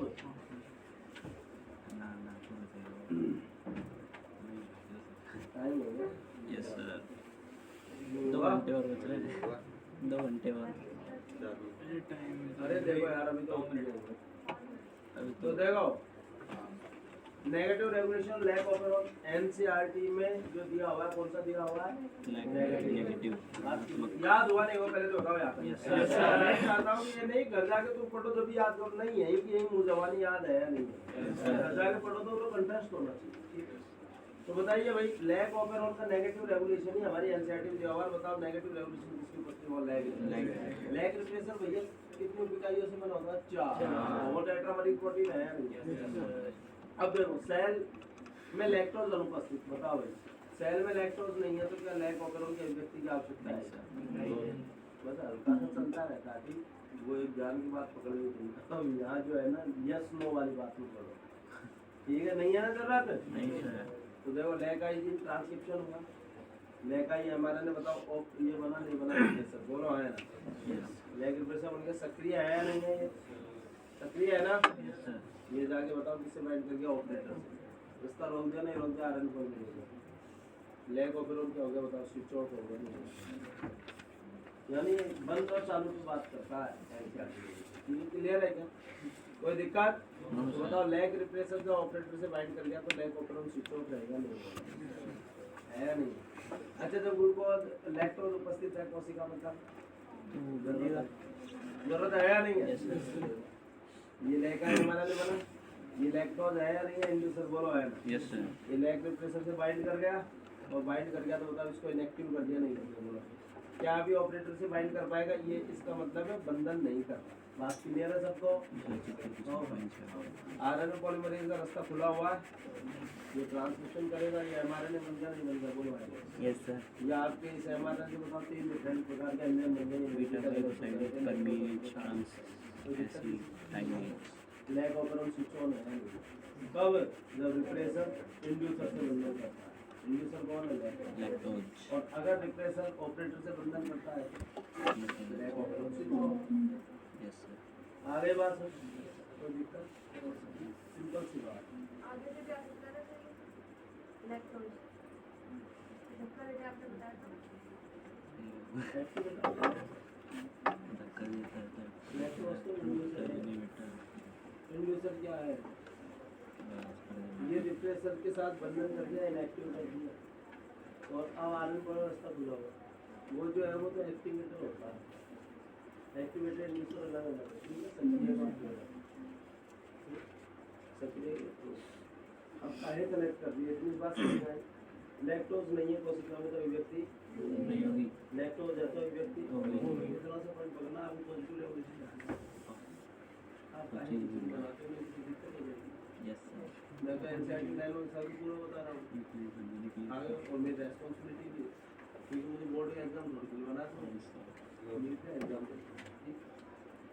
आगे बात समझिए तो इतना देखो मैं आपको बता दूं एनसीईआरटी की बात लैक ऑपरॉन न्यूनतम दर पर जीवाणु कोशिका सदैव व्यक्ति दर्शाता है, अन्यथा लैक्टोज कोशिका अंदर स्थानांतरित नहीं होता। ये एनसीईआरटी में लिखी हुई नहीं बोलो आगे लैक ऑपरॉन का पॉजिटिव रेगुलेशन जो हम बात करेंगे इस 5 क्लास मिनट के बाद। बाद आप बढ़िया आराम से 12:50 को ज्वाइन करना ठीक है। क्लियर है क्या?